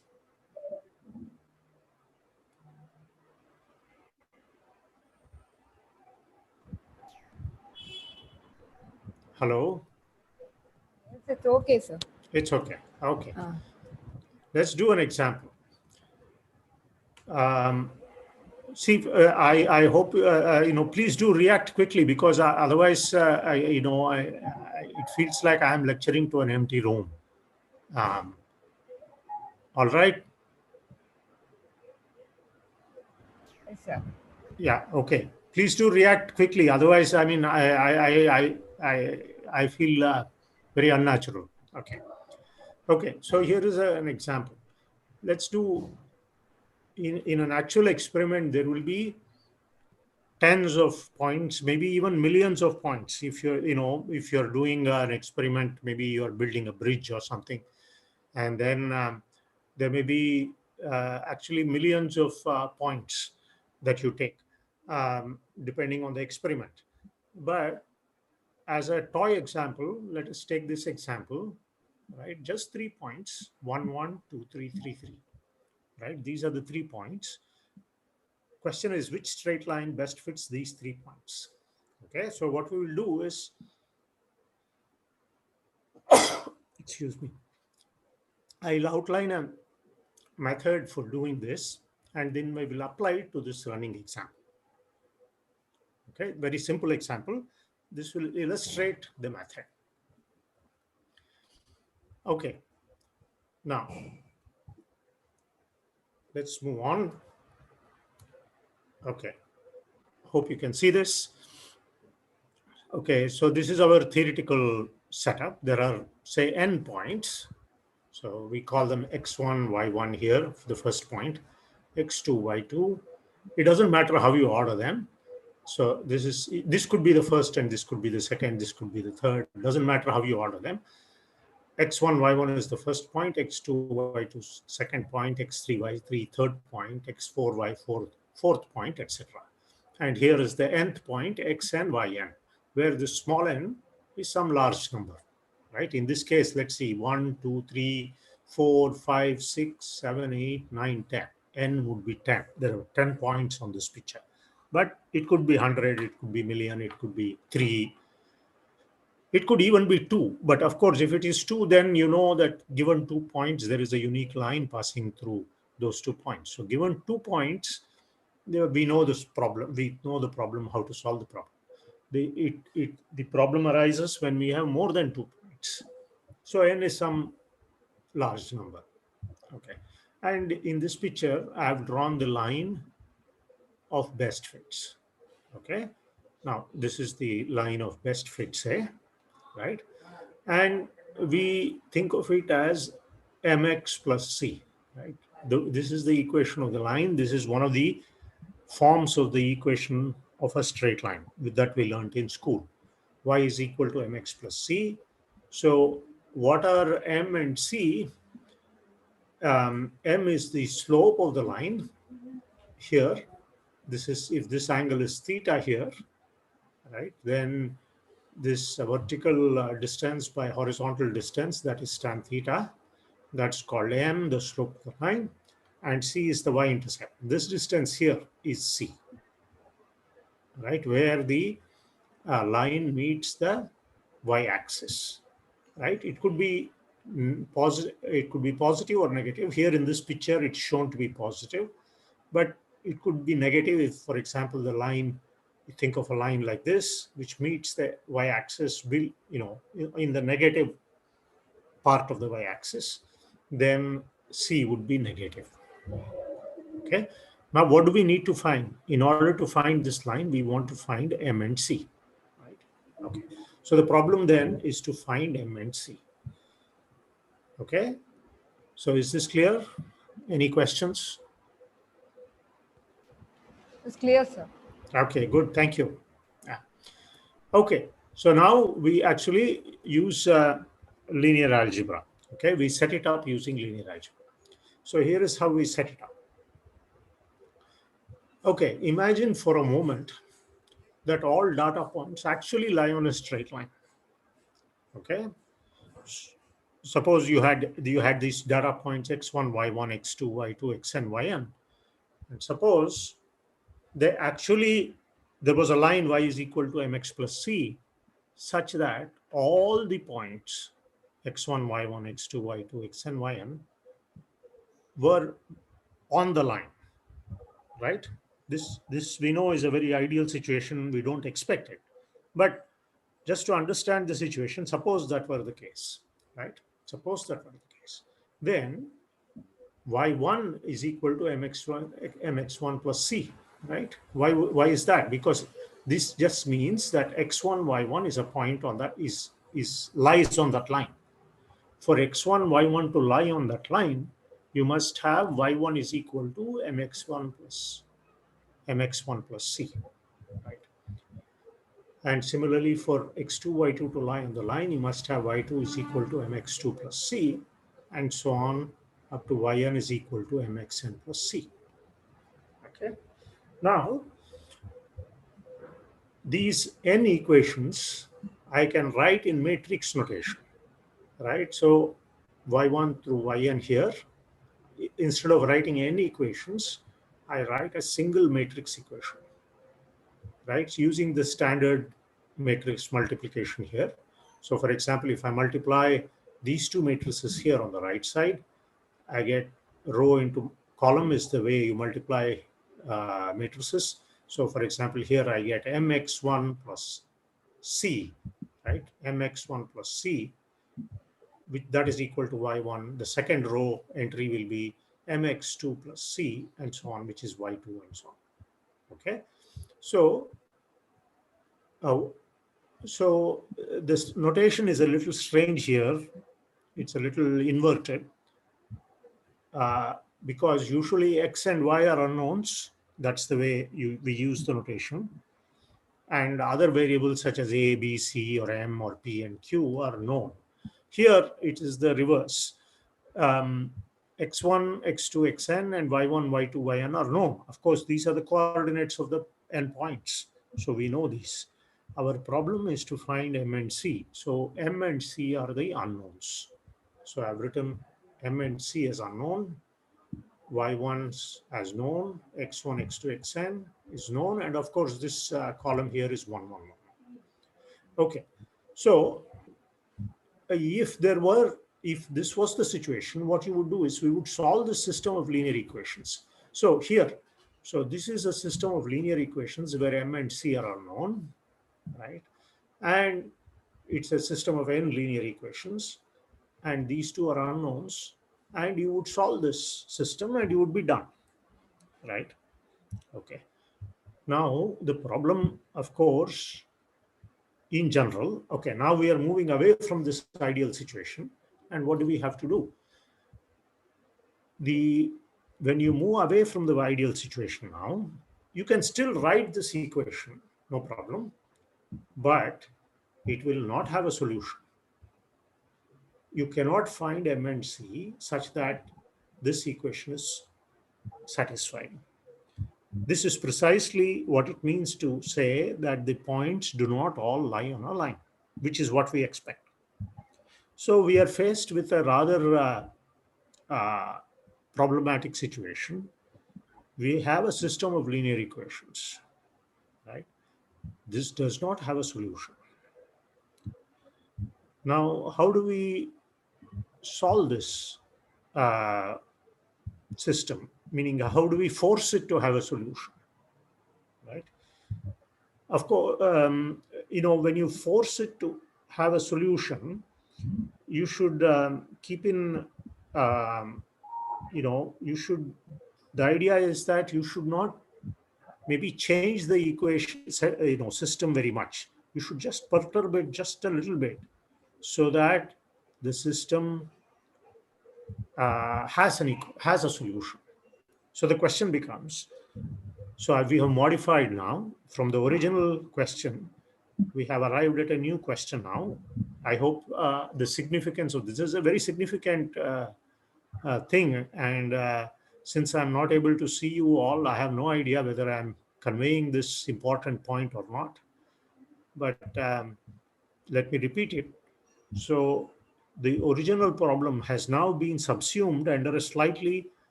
more general problem, not just slightly, under a more general problem. And that problem is, you have a system of equations, right? You have a system of linear equations, and this system does not have a solution. So can I perturb the system ever so slightly in the minimum possible way such that the system does have a solution? That's the question. Okay, let me pause here again and ask you if you have any doubts before moving on. I need some feedback and I'll wait for it before proceeding. It's clear, sir. Okay, good. Okay, now let's do.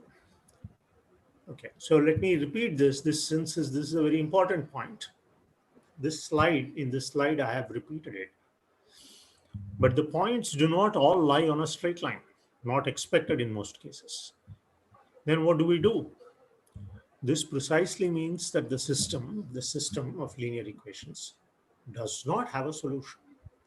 So the question that arises is there a best approximation to an overdetermined system of linear equations as above? So what do we mean by overdetermined? So let me explain this intuitively. So we are trying to find M and C, right? That is what it means to find the line. Now, what do we want of this line? Ideally, we want x1, y1 to the points, each of these points to lie on the line. So suppose I want x1, y1 to lie on the line. That means y1 is equal to mx1 plus c holds, which means there is a constraint on M and C. M and C must be such that y1 is equal to mx1 plus c. So each point determines a constraint. Each point is a constraint on this line. So the points do not all lie on a line. And therefore, what it means is these constraints that the points impose on the line are inconsistent. That is what it means to be overdetermined.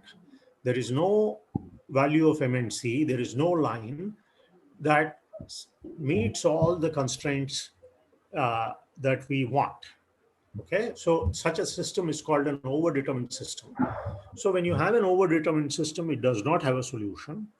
But question is, can I have a best approximation? Right, that's the next best thing you could do. Right, that's the question. Okay, so let's now look at the running example. Okay, just to make sure once again that this is the most important point.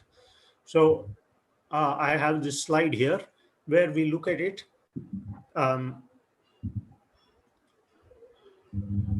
we look at the running example, right? So remember our running example, this consisted of the points 1, 1, 2, 3, and 3, 3, right? So the fact that I want 1, 1 to lie on the line means that 1 is equal to 1m plus c. This is the first equation.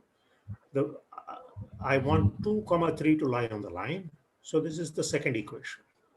Similarly, the third equation represents the condition that 3, 3 lies on the line. Now, this I can write in terms of a matrix equation, and that's what I have done here. Right? This is the matrix. This is the same equation as this, except that I have written it in matrix notation here.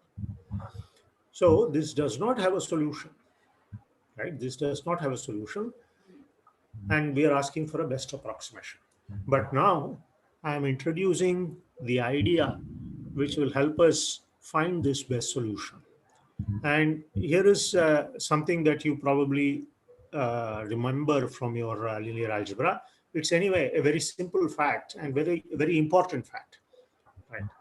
Okay, so this I can write as, so the right hand side I can write of this equation, or what is the same as this equation. I can write it as the column 1, 2, 3 times m plus c times this column 1, 1, 1. This is what I've written here, right? This matrix multiplication can be written like this, because m gets multiplied by the first coordinates here, first column, the entries in the first column, and c gets multiplied by the entries in the second column.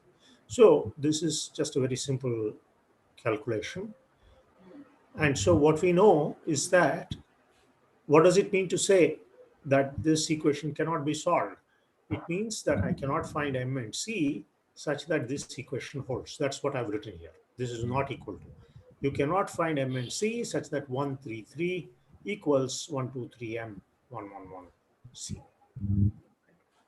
Okay, so this just means that this vector here, now think in R3, this vector 1, 3, 3, right? Think of it as a vector x, y, z, if you wish.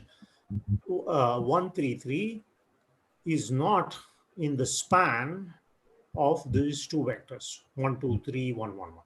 That is, these two vectors here now span a plane. Given two vectors, they span a linear subspace, right? So that linear subspace does not contain this point 1, 3, 3. This is the problem, right? Okay, so let us look at it. Now I need to rotate this page. As I do that, yeah. Yeah, so here I have drawn this picture again. This is the running example. This point 1, 3, 3 here, that is represented here, right? And this is the plane generated by 1, 2, 3 and 1, 1, 1. This is this plane spanned by these two vectors. And this vector here, 1, 3, 3, does not lie on this plane. That is what it means to say that there is no solution. Those 3 points do not lie on a line. Okay. Now, how do we solve this is also the idea behind the solution is also indicated on this slide. And the idea is a very simple one. So the problem, now you see we have transferred the problem to a geometric one. The problem is that this point here, 1, 3, 3, does not lie on the plane generated by these two vectors. So what can I do? If I have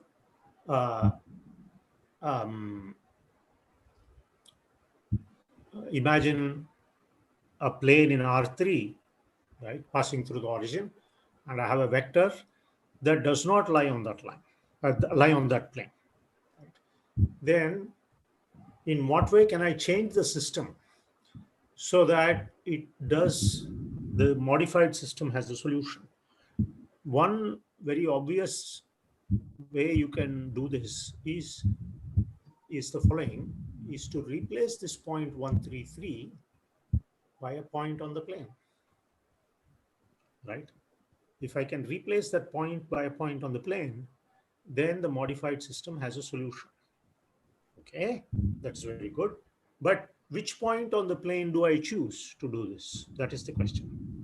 Now, it is geometrically obvious that if I have a point not lying on the plane, I have a plane in R3 and a point not lying on the plane, then I can drop a perpendicular from this point to the plane, and where that perpendicular meets the plane, which is drawn here in this picture in the red lines, right? That point is the point on the plane that is closest to the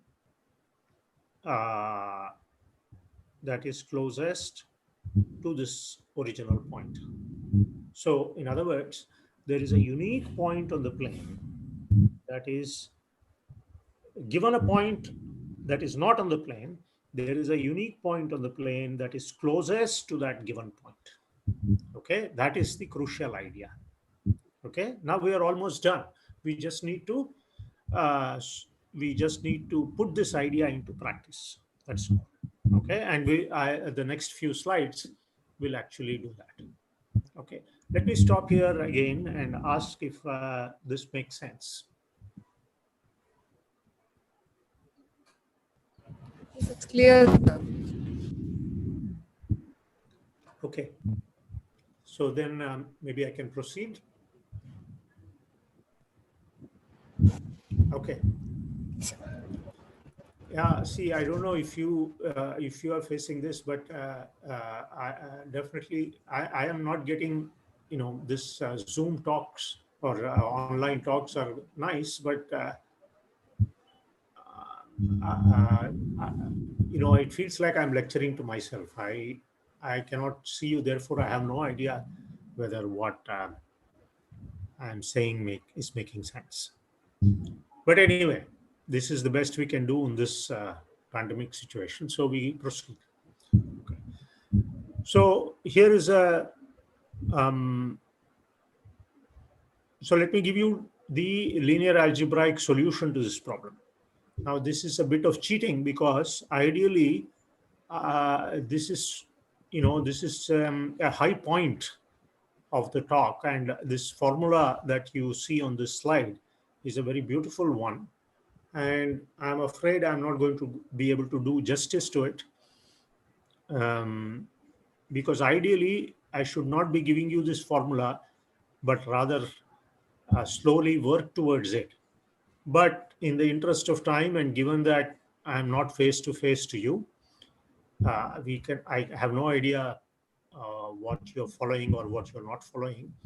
So I'll just give it to you and give the explanation, which I'm afraid is not good, but that's the best we can do in the given situation.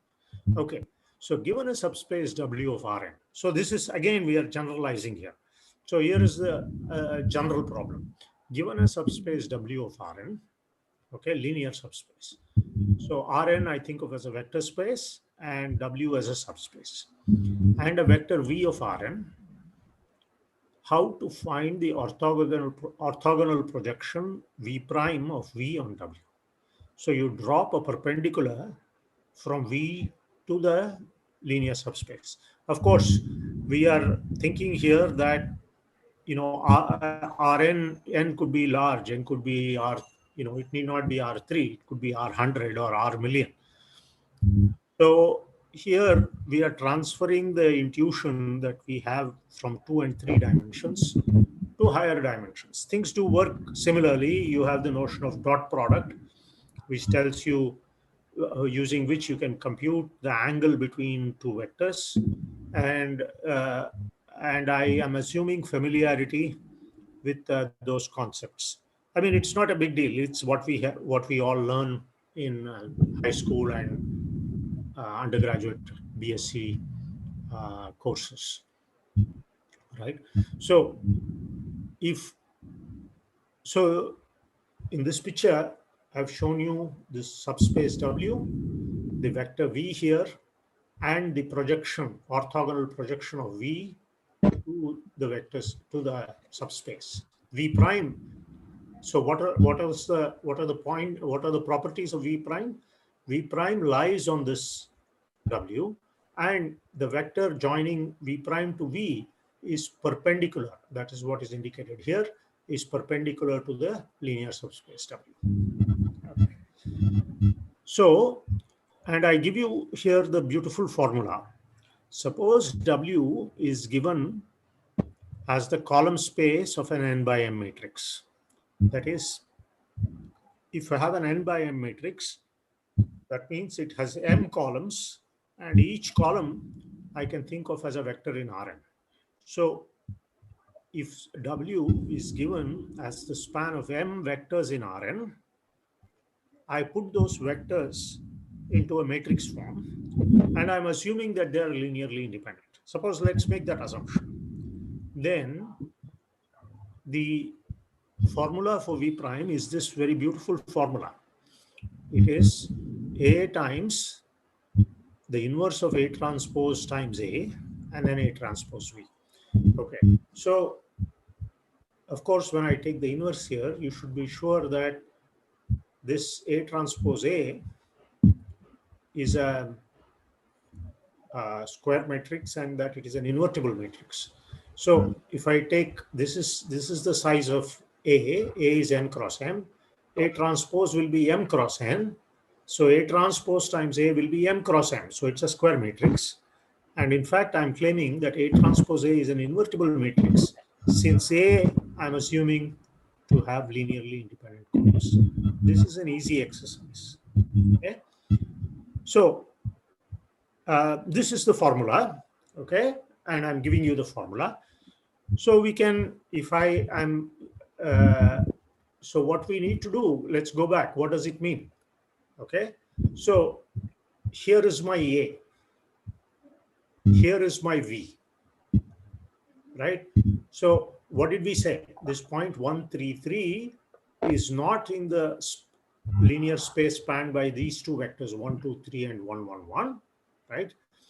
Therefore, instead, what I can do is replace this 133 by the orthogonal projection of this 133 to this plane, right? So A is this matrix and V is this matrix, and then you can just replace this V. You take this V out, right, and replace this V by V prime, where V prime is given by this formula, right? And then you solve the problem. So for the next 5 minutes, let me give you a proof of this formula. So in mathematics, there are various kinds of formulae. Sometimes the formula is easy to find, but hard to prove. Sometimes the formula is hard to find, but once you've found it, it's maybe easy to prove, not so hard. And in some cases, neither is it easy to find, and once you've found it, maybe it's not also easy to prove. So all these exist. So this is an example where to find it, it's quite hard. I mean, if I posed this problem to you, for you to come up with this formula, it's not so easy. It would require some trial and error at least. I mean, I'm not sure you would actually be able to get it so easily. But even if you did, it would not be. It would take some time. Okay. However, having gotten it, to prove it that this is the correct one is quite easy, right? So let us prove it. Okay, what do I have to show?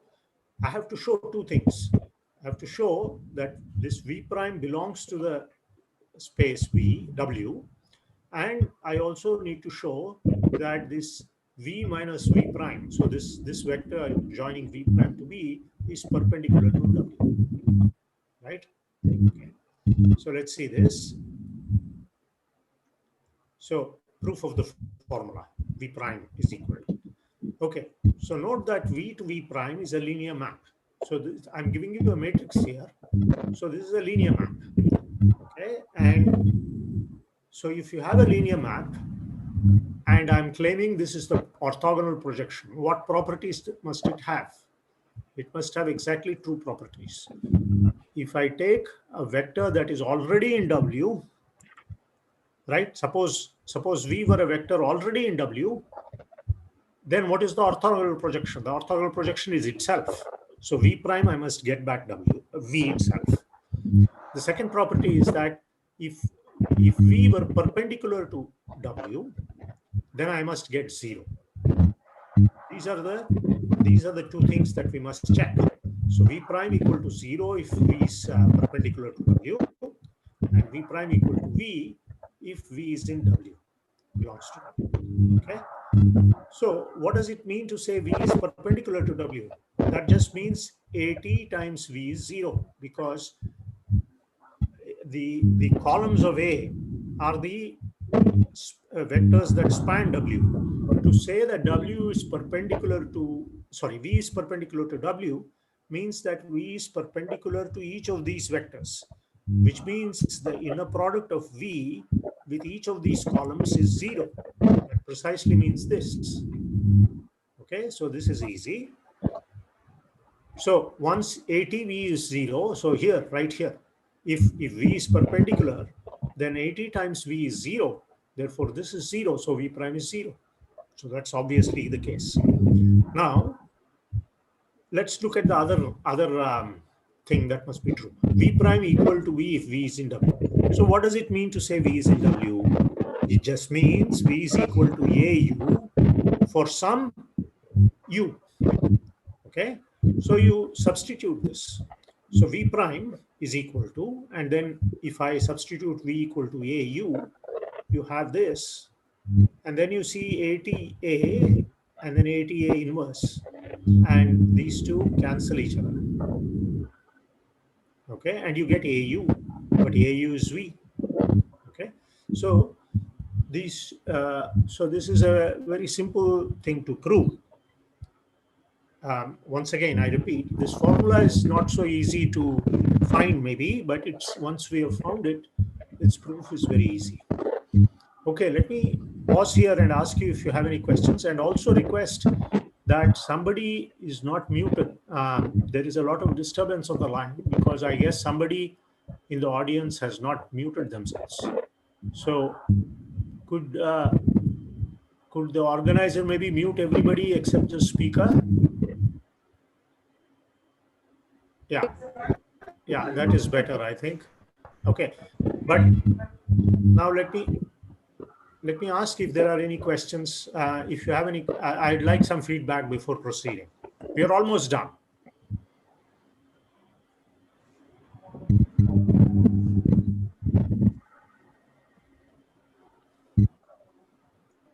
Hello, does that make sense? Can I move on?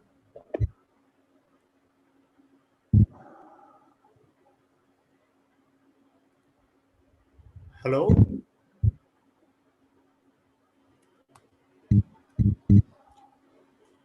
As I mentioned, I just cannot go on without feedback. So somebody needs to tell me whether it's okay or... Your explanation is clear, sir. Is it okay? Can we move on? Yes, sir. Okay. I don't know whether I'm hearing the disturbance or all of you are hearing the disturbance. There is some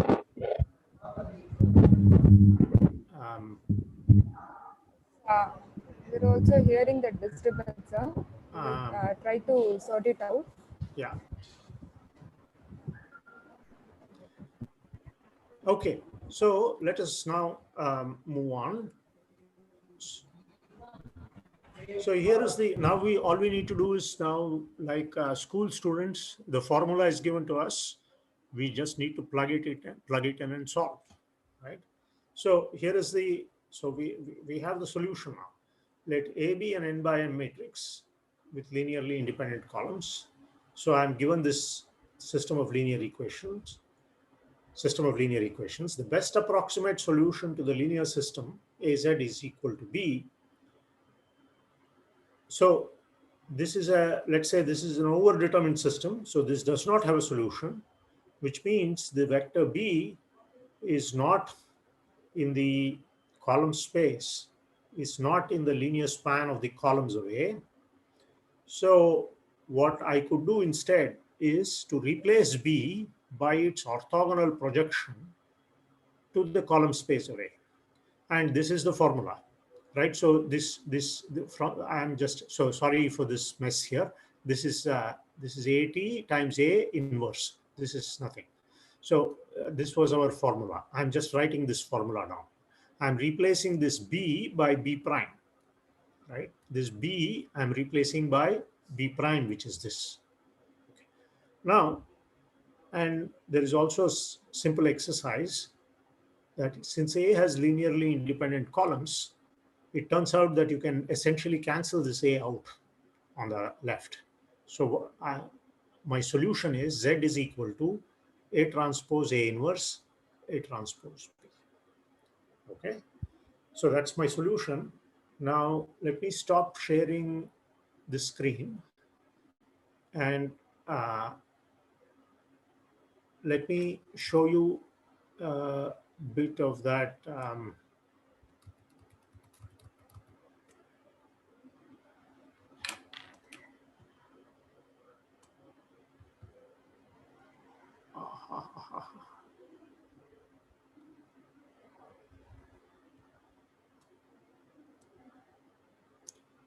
Okay, let me now start sharing screen again.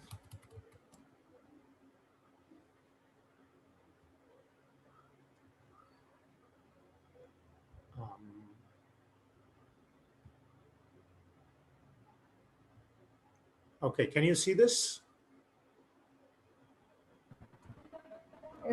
Yes, okay, this is the notes of my, this is the notes that I've sent. So here in the last part of the notes, you see here the solution to the problem that we started with is given. So you have this 3 points, 1, 1, 2, 3, and 3, 3, right? And so you had this equation MC is equal to A times MC is equal to B, 1, 3, 3, where A is this, right?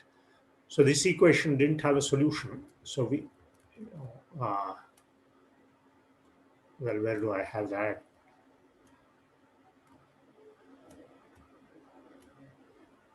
Well, right here, this is my equation. This is the matrix A, and this is the vector B, right? And so that's what we had. And here, this is my A, and this is my vector B, right? And then you can just, here's the formula. MC is A transpose A inverse A transpose B, right? And I've just done this computation. It's a standard computation. I've found this matrix A transpose A and its inverse, etc. Okay, and it turns out that Y is equal to X plus 1 1/3. So M is 1 and C is 1/3. Okay, so this is the value of M and this is the value of C. Okay, I think I'm out of time here, so let me stop here and take any questions that you may have. I'm done. The lecture is done. If you have any questions, I'll be happy to answer. Participants, if you have any questions, you can ask. In the chat box. Okay.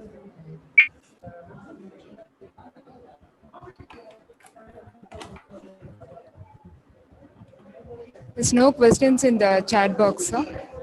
Okay, so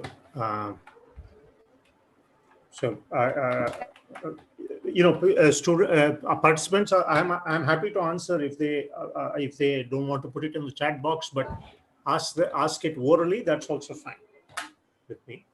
But not having any questions is also all right.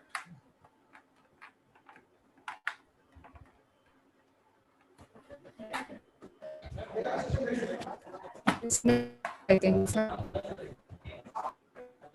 Hello, I'm not able to hear properly. Yes, sir. No questions in the chat box, sir.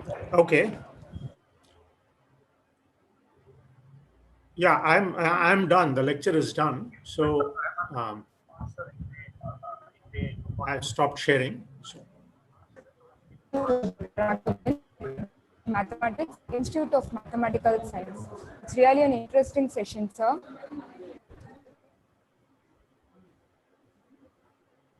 I think you have given time to understand it better. So very nice explanation, sir. Thank you. Thank you. You can say one question in the chat box, sir. I'm done. The lecture is done. So, Okay, sir.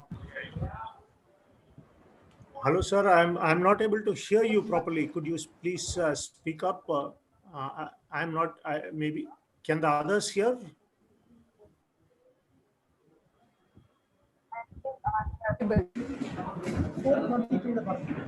How to use straight line in linear algebra. Thank you.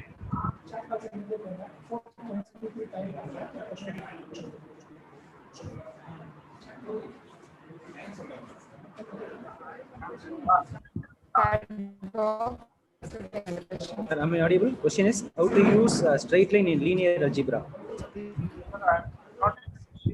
I didn't quite understand. How to use straight line in linear algebra. How to use straight line in linear algebra? I mean, Yes, sir. I don't know how to answer that question because I am not able to understand the question. I mean, straight line, the study of straight line like we study in school is part of linear algebra. I mean, after all, the word linear comes from line, which has to do with a straight line. So if you're asking about how to use this in linear algebra, what we studied, that, I would say it's an application of linear algebra to find the straight line of best fit. Sir, because we couldn't able to know who is that participant because it is given like admin only. A name is given like only admin. The question was simple: how to use straight line in linear algebra. This is what that participant has posted in the chat box. I think I understood the question. I heard the question. How to use straight line in linear algebra? That is the question. But I am puzzled by the question. I am not able to understand the question. I mean, how to use straight line in linear algebra? I mean, I don't know how to respond to that question because I don't understand the question. Because it is given like admin only. The name is given like only admin. The question was simple: how to use straight line in linear algebra. This is what participant has posted in the chat box. I think I understood. Okay, sir. Okay, sir. Thank you, sir. Okay. I'm puzzled by the question. Thank you very much for the clear explanations. Okay. Thank you. Bye. Thank you, sir. So today in our FDP program, the Brahmaganit Mathematics Club invitation was released by Dr. K. Venkatesh.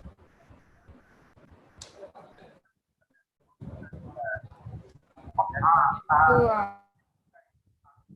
okay, sir. Mathematics Club Brahmaganit. Thank you, sir. This was released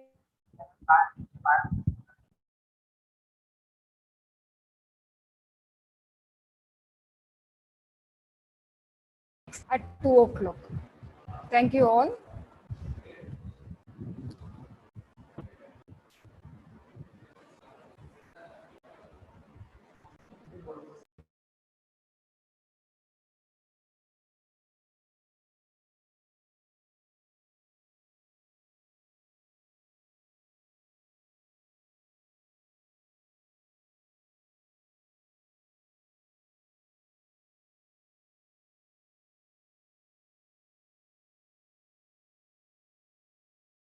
So the feedback link will be posted in the last session.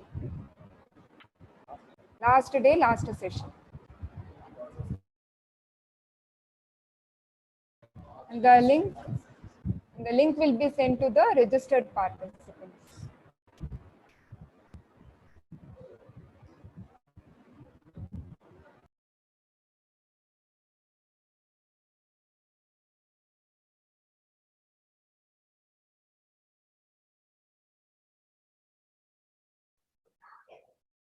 Madam, good evening, madam. Class is over, madam. Yes, it's over, sir. We are leaving the class, madam. So the next is Okay, we will join in the next class, madam, tomorrow, 2 o'clock. 2 o'clock.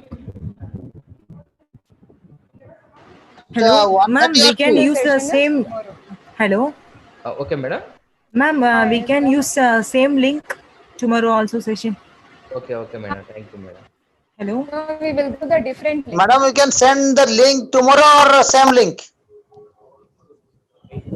No, we will Ma'am, send the can you link through hear your my mail. voice? A different Excuse link. me. It's a Okay, okay. different Thank you. link. Okay, Yeah, okay. just a minute. It's a different link. We will send it through your mail. Okay, okay, Okay, madam. okay. Thank Okay. you, ma'am. Thank you so much. Okay.